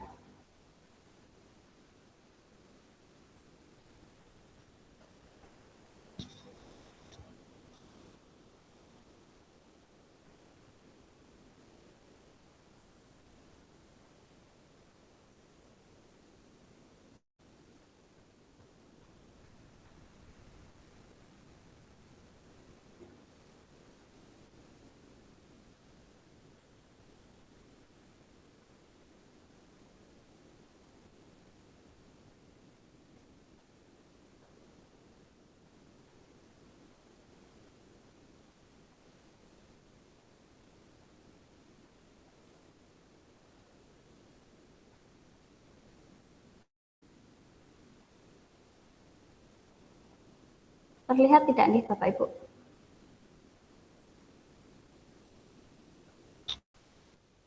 Oh, nih, baik. Kita beralih ke form ASCII UK atau unit kearsipan nih Bapak Ibu. Sama nih Bapak Ibu, ada data umum dan juga sheet ASCII UK. Yang pertama Bapak Ibu mengisikan nama instansi nih. Contoh misal tadi nih, Dinas Pendidikan. Kemudian nama unit kearsipan, ini misalkan sekretariat. Kemudian alamat unit kearsipan, misalkan Jalan Soekarno-Hatta, misalkan ya. Kemudian nama penanggung jawab unit kearsipan. Nah, ini adalah berarti nama sekretarisnya nggih Bapak Ibu. Misalkan nggih.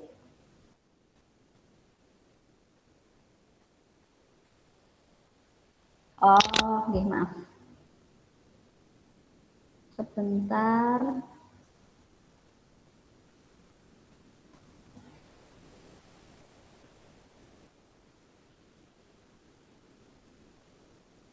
Apakah sekarang sudah terlihat ASCII-nya? Oh, iya, baik. Ini nggih Bapak Ibu mengisikan nama instansi, yaitu misalkan Dinas Pendidikan, kemudian nama unit kearsipan, yes, misalkan sekretariat, kemudian alamat unit kearsipan, Jalan Soekarno-Hatta misalkan, kemudian nama penanggung jawab itu adalah berarti nama sekretarisnya, yes, pimpinannya, berarti misalkan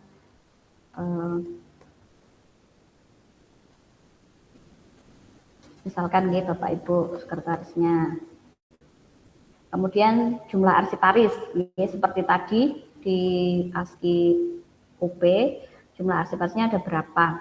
Jika ada 1 misalkan atau 2, atau kalau tidak ada bisa diisi 0 ya Bapak Ibu. Kemudian jumlah pengelola arsip, ya, sesuai di SK atau di surat tugas, itu pengelola arsipnya berapa?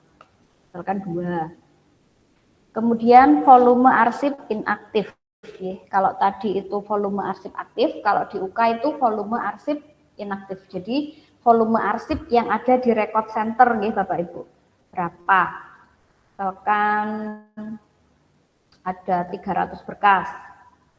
Nah, 300 berkas itu sudah terdaftar semua atau belum Bapak Ibu? Jadi bisa jadi volume arsip dan jumlah arsip yang telah terdaftar itu berbeda. Tapi karena ini sudah didaftar semua misalkan, berarti jumlahnya bisa sama. Kemudian jumlah pengguna arsip dalam masa audit. Ini juga sama nggih Bapak Ibu dengan yang di UP tadi, berapa pengguna dalam 1 tahun itu ada berapa? Misalkan ada 10 pengguna. Oke. Kemudian tahun arsip inaktif tertua yang masih disimpan. Oke, jadi Bapak Ibu nanti dicari arsip yang tahunnya paling tua itu tahun berapa. Misalkan di record center masih ada arsip tahun 2015 misalkan. Ya.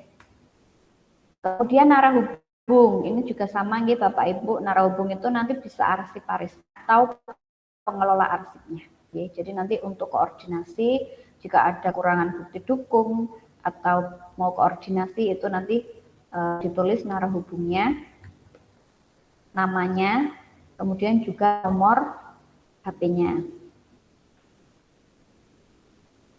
Kemudian Yang selanjutnya, arsip berketerangan permanen. Ya, jadi di record center itu arsip apa yang berketerangan permanen? Ya, Bapak Ibu, misalkan arsip tentang COVID, ya, tentang arsip COVID misalkan, atau apa yang ada di record center yang berketerangannya permanen, gitu, ya. Kemudian arsip non tekstual. Nah, ini Bapak Ibu bisa isikan jika memiliki, ya. Misalkan di record center Bapak Ibu selain arsip kertas ada arsip foto, atau mungkin arsip peta, ya, itu bisa. Kalau tidak ada nanti dikosongi. Kemudian selanjutnya kebijakan yang telah ditetapkan oleh pemerintah daerah. Nah, ini Bapak Ibu nanti bisa diisi misalkan peraturan bupati nomor berapa tentang halo.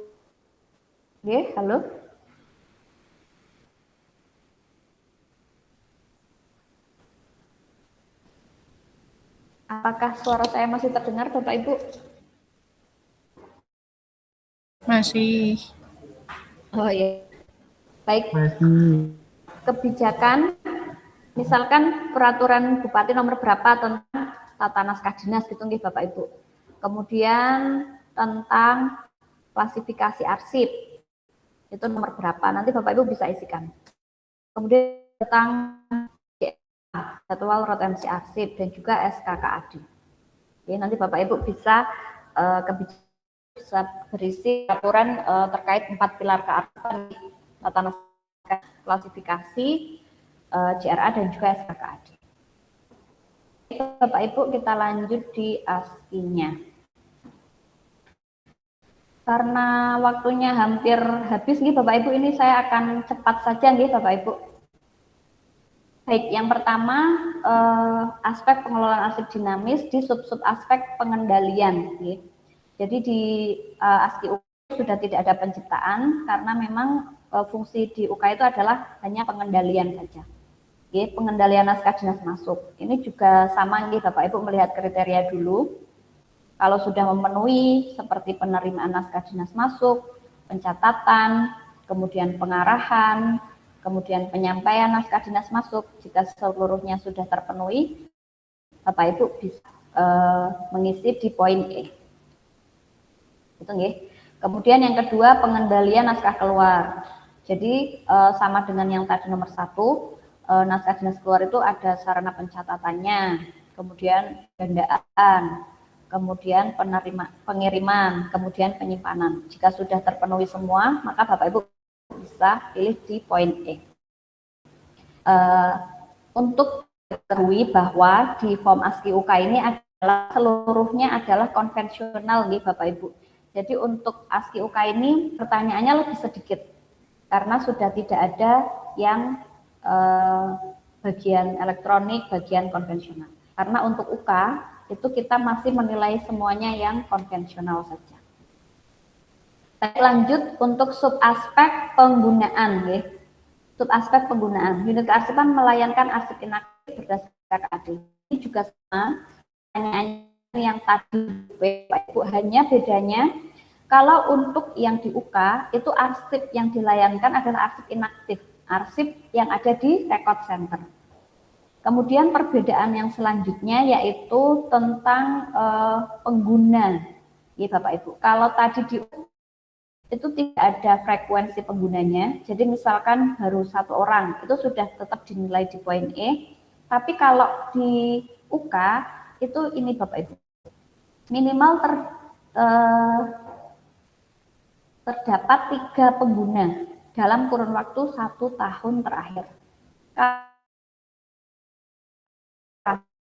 Itu berarti ada di, nah untuk data dukungnya juga sama dengan tadi yang di UP, tapi bedanya yang di UK ini berupa daftar, di UP kan daftar arsip aktif, kalau di UK adalah daftar arsip inaktif.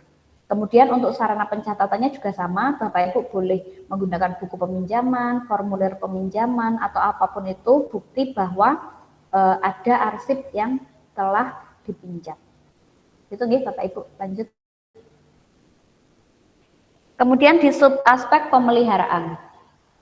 Nah, untuk sub aspek pemeliharaan yang nomor 1 adalah unit kearsipan melaksanakan penataan arsip inaktif. Nggih. Sesuai dengan asas asal-usul dan asas aturan asli nih Bapak Ibu, sesuai dengan definisi operasional. Asas asal-usul adalah asas yang dilakukan untuk menjaga arsip tetap terkelola dalam satuan pencipta arsip. Jadi Bapak Ibu di record center, penataan arsipnya itu antara bidang satu dengan bidang yang lain, dari UP1 dengan UP yang lain, itu disendirikan campur ya Bapak Ibu, itu berdasarkan asas asal usul. Kemudian asas aturan asli adalah asas yang dilakukan untuk menjaga arsip tetap ditata sesuai dengan pengaturan aslinya. Jadi pengaturan saat aktif, nah itu menggunakan asas aturan asli. Nah, cara menghitung atau menentukan persentase arsip inaktif yang sudah dikelola sesuai dengan prinsip asal-usul dan aturan asli adalah dengan cara melihat penataan arsip inaktif pada saat visitasi atau verifikasi lapangan secara langsung. Oke, bukti dukung record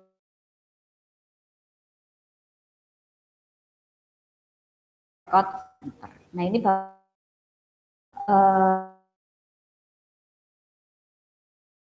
ngira saja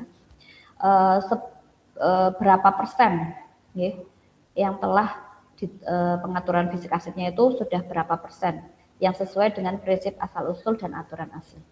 Nah, nanti tugasnya tim pengawas Kabupaten Semarang nanti juga saat verifikasi lapangan dicek kembali apakah penataan arsipnya itu sudah sesuai asas tersebut. Ya. Lanjut. Nomor 2, unit kearsipan menjamin ketersediaan akses arsip yang dikelola melalui penyusunan daftar arsip inaktif. Nah, kalau ini ada kalkulatornya ya Bapak Ibu. Bukti dukung yang diperlukan berupa daftar arsip inaktif yang telah disusun oleh unit kearsipan sebagai bukti melakukan pengolahan arsip. Populasi penilaian berasal dari jumlah UP yang sudah melakukan pemindahan arsip ke UK. Nah, ini Bapak Ibu. Oke, jumlah pemindahan arsip yang dibuktikan dengan berita acara pemindahan. Jadi nanti bukti dukungnya adalah selain daftar arsip inaktifnya, tapi juga berita acara pemindahan yang dari bidang ke unit kearsipan. Itu juga dijadikan bukti dukung. Jadi dalam waktu 5 tahun terakhir itu sudah ada jumlah pemindahan arsip inaktif itu ada berapa? Ya, misalkan ada jumlah pemindahannya, misalkan ada dari berita acaranya itu ya Bapak Ibu, dari berita acaranya itu misalkan ada 5 pemindahan. Kemudian dari berita acara dan daftar arsip itu sudah dibuatkan daftar arsip inaktif atau belum oleh record center ya, oleh unit kearsipan. Misalkan dari 5 pemindahan itu baru dibuat 2, berarti baru 40% ya. Jadi Bapak Ibu nanti bisa mengisi di poin B. Telah menyusun daftar arsip inaktif terhadap lebih dari 0 sampai 50%. Itu nggih Bapak Ibu. Lanjut. Persentase daftar arsip inaktif yang disusun sesuai dengan ketentuan. Nah, dari pertanyaan ini, dari misalkan tadi 2 daftar arsip inaktif tersebut, apakah dari dua-duanya itu sudah memenuhi kriteria atau belum? Ya. Daftar arsip inaktif sekurang-kurangnya memuat ketentuan ada pencipta arsip, ada unit pengolah, ada nomor arsip, kode klasifikasi, uraian informasi, kurun waktu, jumlah keterangan. Minimal ada itu nih Bapak Ibu. Jadi misalkan tadi ada 2 daftar, kemudian dua-duanya sudah sesuai, maka sudah 100%. Tapi kalau yang dari 2 daftar itu baru 1 yang memenuhi kriteria, maka hanya 50%. Kalau 50%, karena 50% pas berarti masih di poin B. Gitu nih Bapak Ibu, lanjut. Arsip yang disimpan oleh unit kearsipan tidak melewati JRA.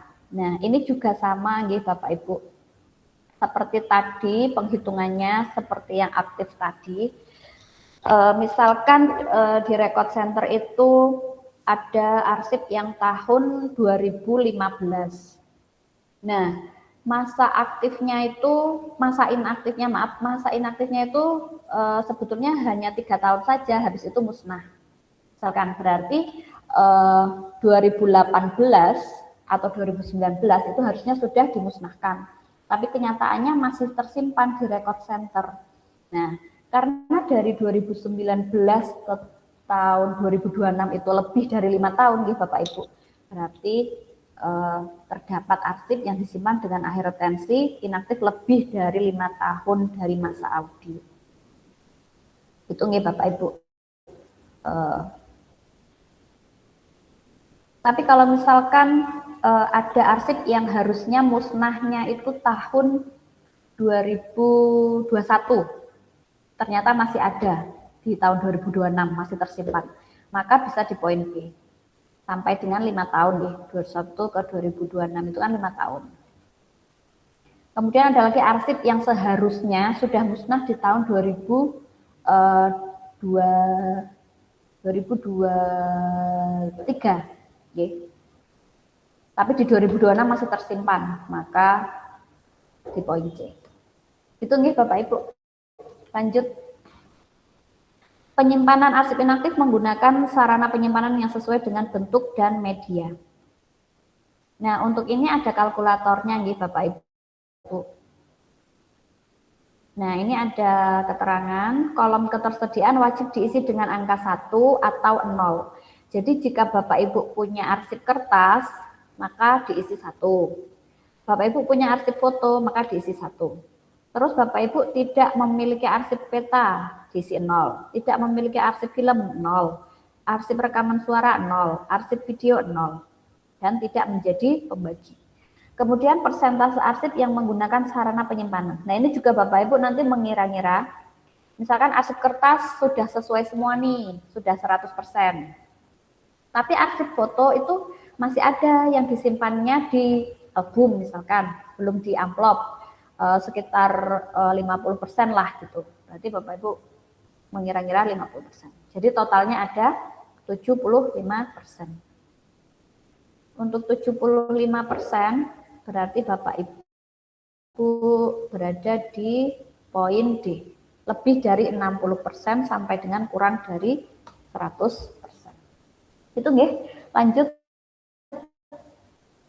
Nomor 6. Unit kearsipan melaksanakan alih media arsip inaktif sesuai dengan prioritas. Nah, untuk alih media ini juga sama nggih Bapak Ibu dengan tadi yang di unit pengolah, cuman bedanya kalau di UK ini adalah arsip yang inaktif. Itu nggih. Kalau ada yang berpotensi permanen maka diisi ya, jika tidak bisa dipilih tidak dan tidak menjadi pembagi. Nah, kalau iya itu sama dengan tadi di UP nih Bapak Ibu. Belum melaksanakan di poin A, telah merencanakan di poin B, telah melaksanakan alih media dengan memenuhi 1 sampai 2 kriteria. Kriterianya juga sama dengan yang tadi nggih Bapak Ibu, tidak perlu saya jelaskan lagi nggih. Kemudian telah melaksanakan alih media dengan memenuhi 3 sampai 4. Nah, ini di poin D, kalau sudah memenuhi semua maka di poin E. Lanjut. Subaspek penyusutan. Nah, untuk subaspek penyusutan ini Bapak Ibu di ASKI UK itu ada 3 nggih. Yang pertama, unit pengolah yang sudah memindahkan arsip inaktif dengan retensi di bawah 10 tahun ke UK. Ini adalah pemindahan dari UP ke UK nggih Bapak Ibu. Nah, ini ada kalkulatornya.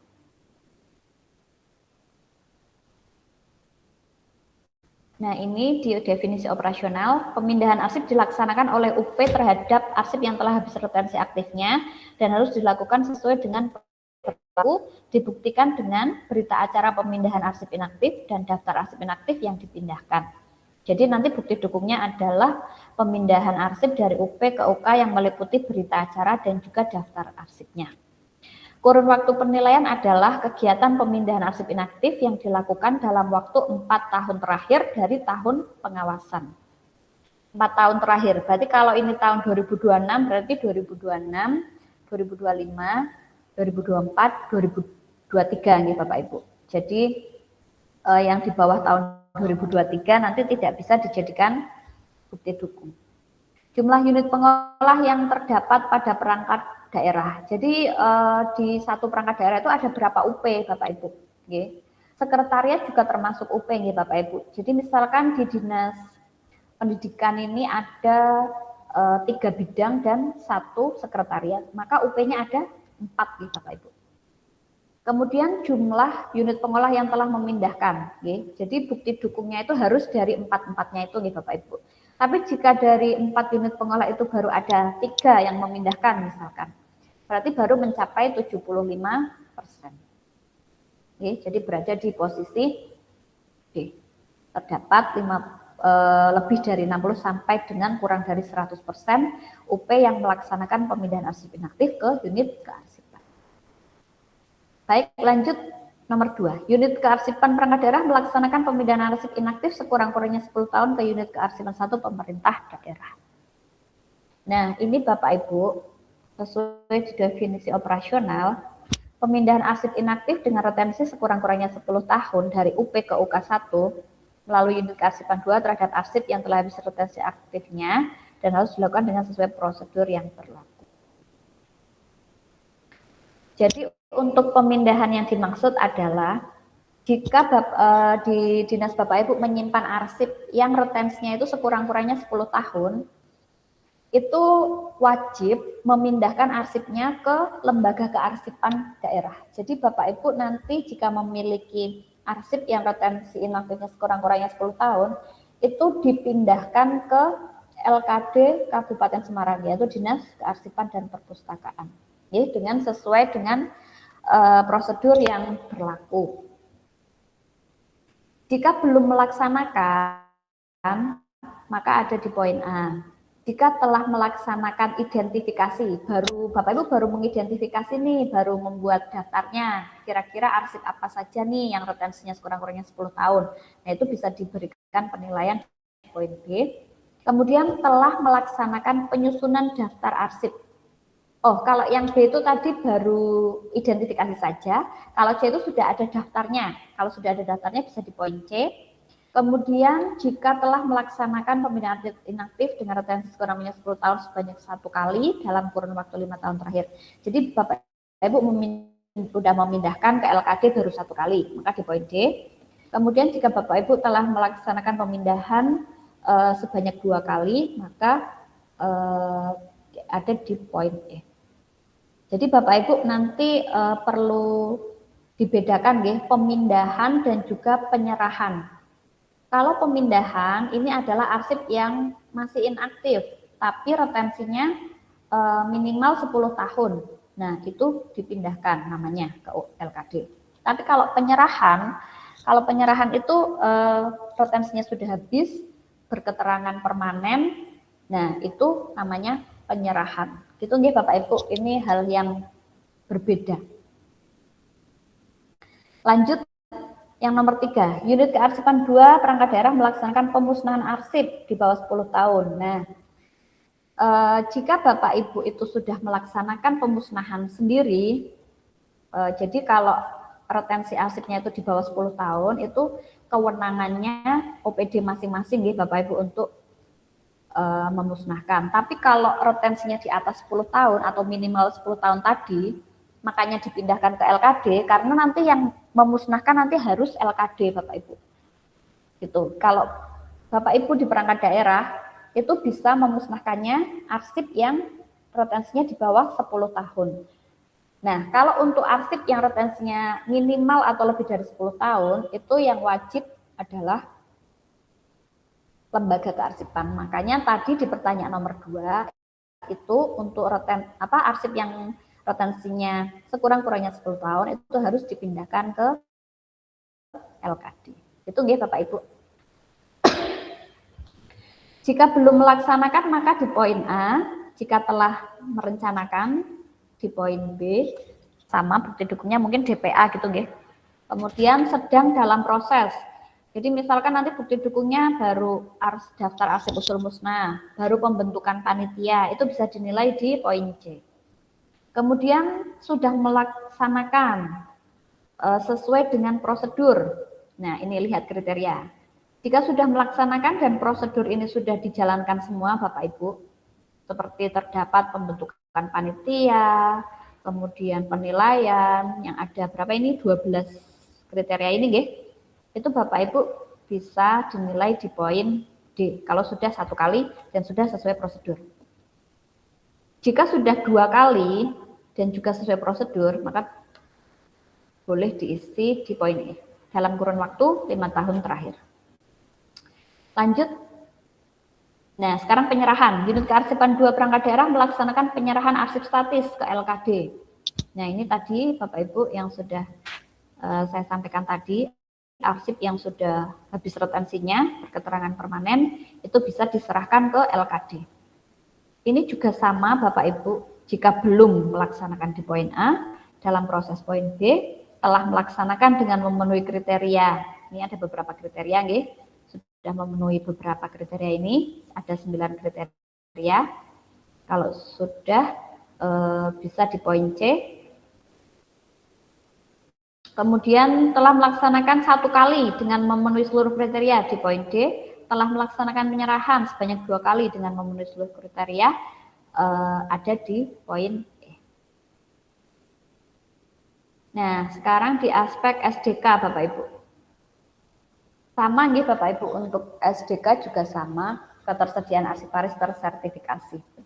Ini tidak perlu saya jelaskan lagi nih Bapak Ibu karena sama. Jika belum memiliki arsiparis ada di poin A, jika mengusulkan di poin B, jika tersedia arsiparis tapi belum tersertifikasi di C, jika tersedia arsiparis dalam proses sertifikasi di poin D, tersedia arsiparis pada unit kearsipan yang telah tersertifikasi di poin E. Lanjut, jumlah arsiparis pada unit kearsipan yang telah tersertifikasi. Ya, jadi misalkan ada 2, itu berapa yang sudah sertifikasi gitu nggih. Jika hanya 1 dan sudah sertifikasi maka di E. Pengembangan kompetensi arsiparis. Nah, ini Bapak Ibu. Arsiparisnya sudah ikut diklat belum? Atau sudah ikut bintek atau belum nggih? Kalau poin A itu belum mengikuti sama sekali, belum ada, belum mengikuti bintek, belum mengikuti sosialisasi, belum mengikuti diklat. Kemudian yang B telah diusulkan. Ya, ini juga sama. Kemudian telah mengikuti sosialisasi dan bintek. Jadi baru ikut sosialisasi sama bintek saja. Ini baru di poin C, atau sebagian arsiparis telah mengikuti dan lulus pendidikan pelatihan. Misalkan ada 2 arsiparis, sudah ikut 1 yang diklat, maka sebagian. Kalau ada 2 arsiparis kemudian sudah diklat dan lulus semua, maka di poin E. Atau mungkin hanya 1 arsiparisnya dan sudah ikut diklat, maka ada di poin E. Nah Bapak Ibu, ini kenapa kosong? Ini adalah untuk pengelola arsip Bapak Ibu. Ya. Jadi kalau di unit kearsipan itu tidak punya arsiparis, di nomor ini pertanyaan ini tidak memiliki arsiparis, maka baru nanti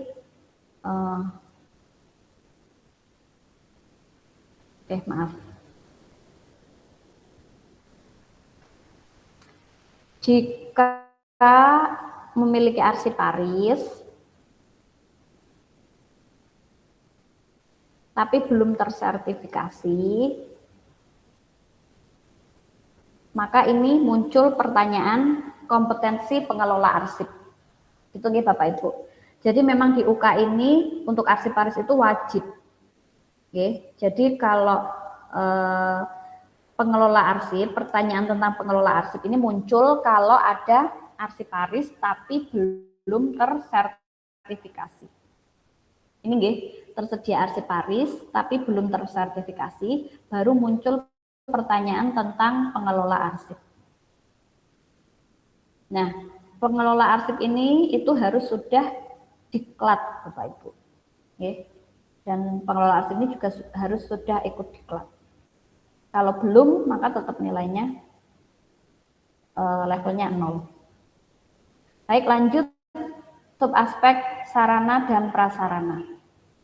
Ketersediaan ruangan penyimpanan pada arsip inaktif sesuai dengan kriteria. Nah, ini Bapak Ibu ada 5 kriteria. Jika sudah memenuhi seluruhnya, maka bisa ada di poin E. Kemudian ketersediaan peralatan penyimpanan. Ini juga sama, ada lembar kriterianya. Jika sudah mempunyai semua peralatan yang lengkap, maka bisa ada di poin E. Baik Bapak Ibu, alhamdulillah ini sudah selesai untuk UK gitu. Bapak Ibu lebih sedikit, lebih simpel karena ini waktunya juga sudah habis. Saya akhiri nih Bapak Ibu. Sekian dari saya, kurang lebihnya mohon maaf. Wassalamualaikum warahmatullahi wabarakatuh. Saya kembalikan ke moderator.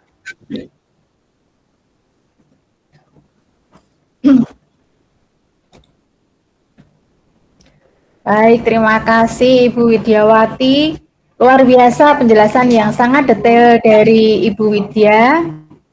Sekarang kita jadi lebih tahu dan paham bagaimana saja yang harus menjadi perhatian khusus dalam pengisian formulir ASKI. Begitu nggih?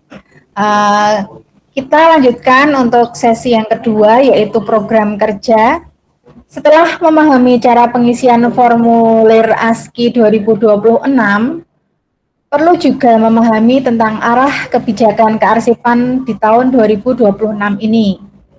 Mari kita simak paparan mengenai program kerja pengawasan kearsipan tahunan atau PKPKT Kabupaten Semarang tahun 2026. Materi ini akan disampaikan oleh Bapak Dr. Andes Budiono. Beliau adalah arsiparis ahli muda, Ketua Kelompok Subfungsi Pembinaan Kearsipan, Dinas Kearsipan dan Perpustakaan Kabupaten Semarang, yang akan menjelaskan apa saja target dan peta jalan pengawasan kearsipan kita sepanjang tahun 2026 ini. Kepada Bapak Dr. Andes Budiono, kami persilahkan.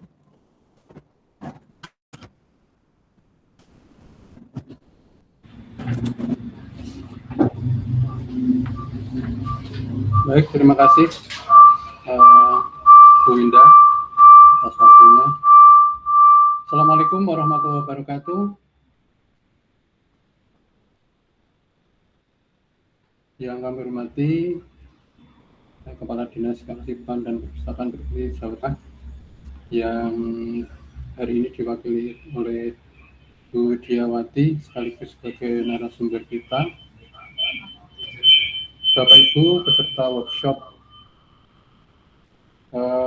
audit sistem kearsipan Internas ASKI tahun 2026 yang berbahagia.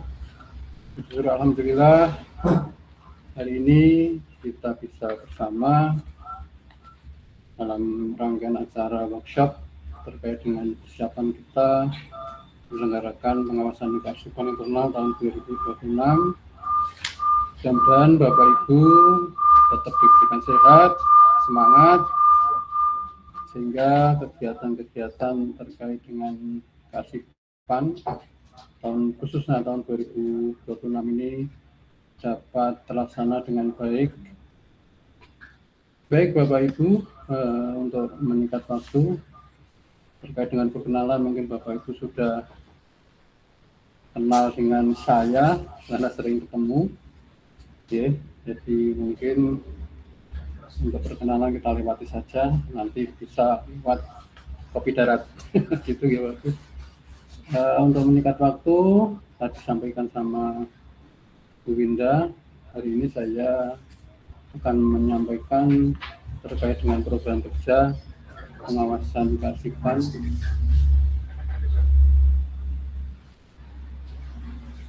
atau PKPKT Kabupaten Semarang tahun 2026. 2026. Baik, kita langsung aja ke materi.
Baik Bapak Ibu, mohon maaf masih agak lemot ini kebetulan.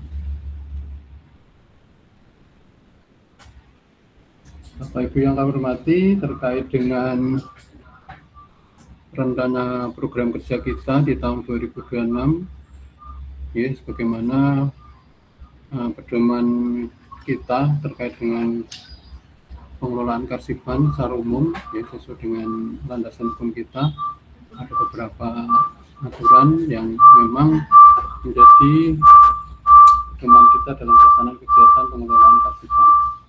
Salah satu yang paling utama adalah Peraturan ANRI nomor 6 tahun 2019 tentang pengawasan Karsipan. Kemudian juga keputusan Kepala ANRI nomor 130 tahun 2025 tentang instrumen pengawasan atas pelaksanaan penyelenggaraan Karsipan dan tata cara penilaian pengawasan Karsipan.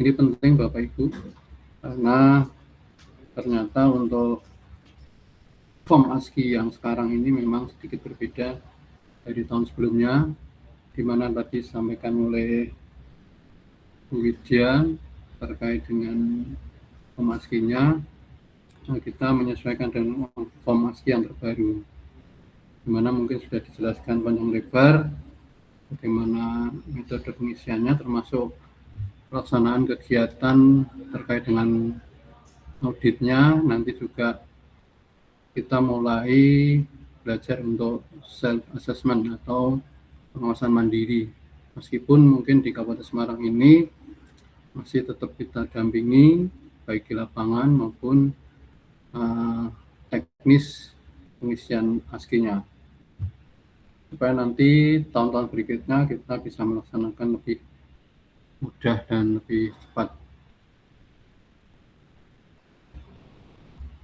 Bapak Ibu yang kami hormati, terkait dengan proses pengawasan bagaimana yang sudah kita lakukan setiap tahunnya. Jadi memang awal kita merencanakan program ini melalui program-program yang sudah disinkronisasikan bersama baik di tingkat provinsi maupun di tingkat pusat melalui PK-PKT di masing-masing wilayah. Kemudian atas dasar PK-PKT ini atau program kerjanya,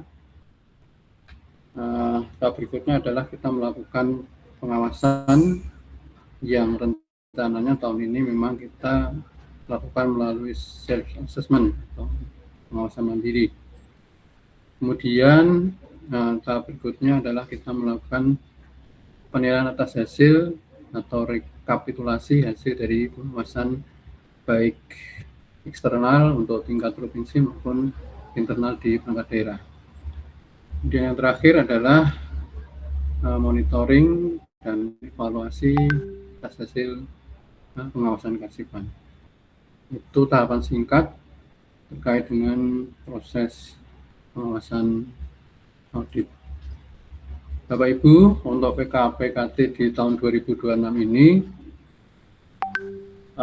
yang pertama adalah kita melakukan persiapan, Bapak Ibu, di mana persiapan ini ada beberapa yang kita lakukan setiap tahunnya, tentu melengkapi dari kebutuhan dari pengawasan itu sendiri. Yang pertama, tentunya kita mempersiapkan dengan SK tim auditor pengawasan Karsipan tingkat Kabupaten Semarang.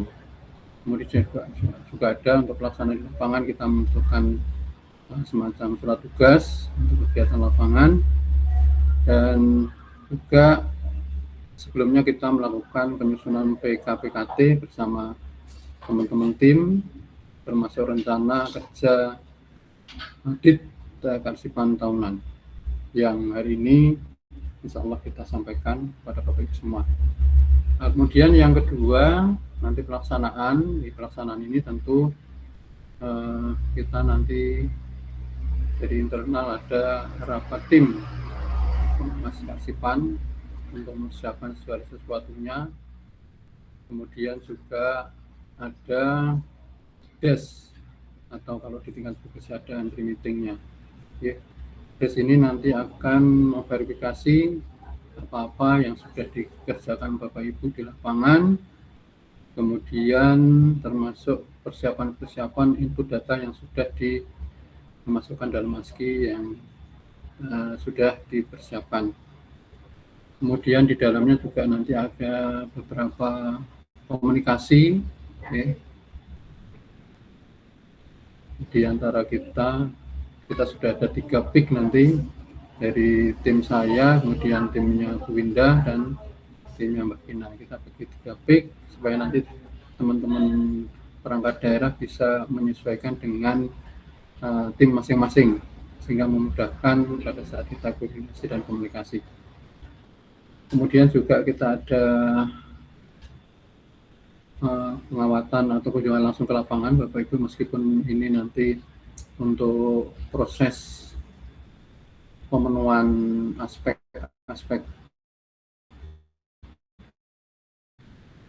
yang harus dilengkapi melalui aplikasi, tapi kita tetap akan melakukan visitasi ke Bapak Ibu sekalian, supaya nanti lebih memastikan bahwa persiapan dari kegiatan pengelolaan Karsipan ini bisa terpantau lebih baik lagi. Kemudian setelah selesai kita adakan visitasi, tentu kita adakan des bersama untuk memastikan Bapak Ibu nanti bisa melihat progres atau perkembangan dari proses pemenuhan aspek-aspek yang sudah dipersiapkan Bapak Ibu sekalian. Nah, nanti di agenda lain juga mulai per Januari ini sebenarnya Bapak Ibu juga mempersiapkan diri untuk memenuhi form-form yang sudah diagendakan oleh tim kami, terutama Mas Dion, nanti akan disampaikan di akhir materi. Nanti agendanya bagaimana di bulan Januari, bulan Februari seperti apa, targetnya bagaimana, ini supaya memudahkan Bapak Ibu nanti pada saat desverifikasinya, sehingga mana-mana yang kurang akan lebih bisa kita siasati bersama. Nah, nanti setelah itu baru kita akan susun risalah hasil audit sementara hasilnya, supaya nanti Bapak Ibu tahu pasti posisi Bapak Ibu dalam pemenuhan aspek-aspek pengawasan yang sudah dilakukan, sehingga nanti kita juga butuh persetujuan bersama supaya nanti pada saat kita melakukan rekap hasil akhir dari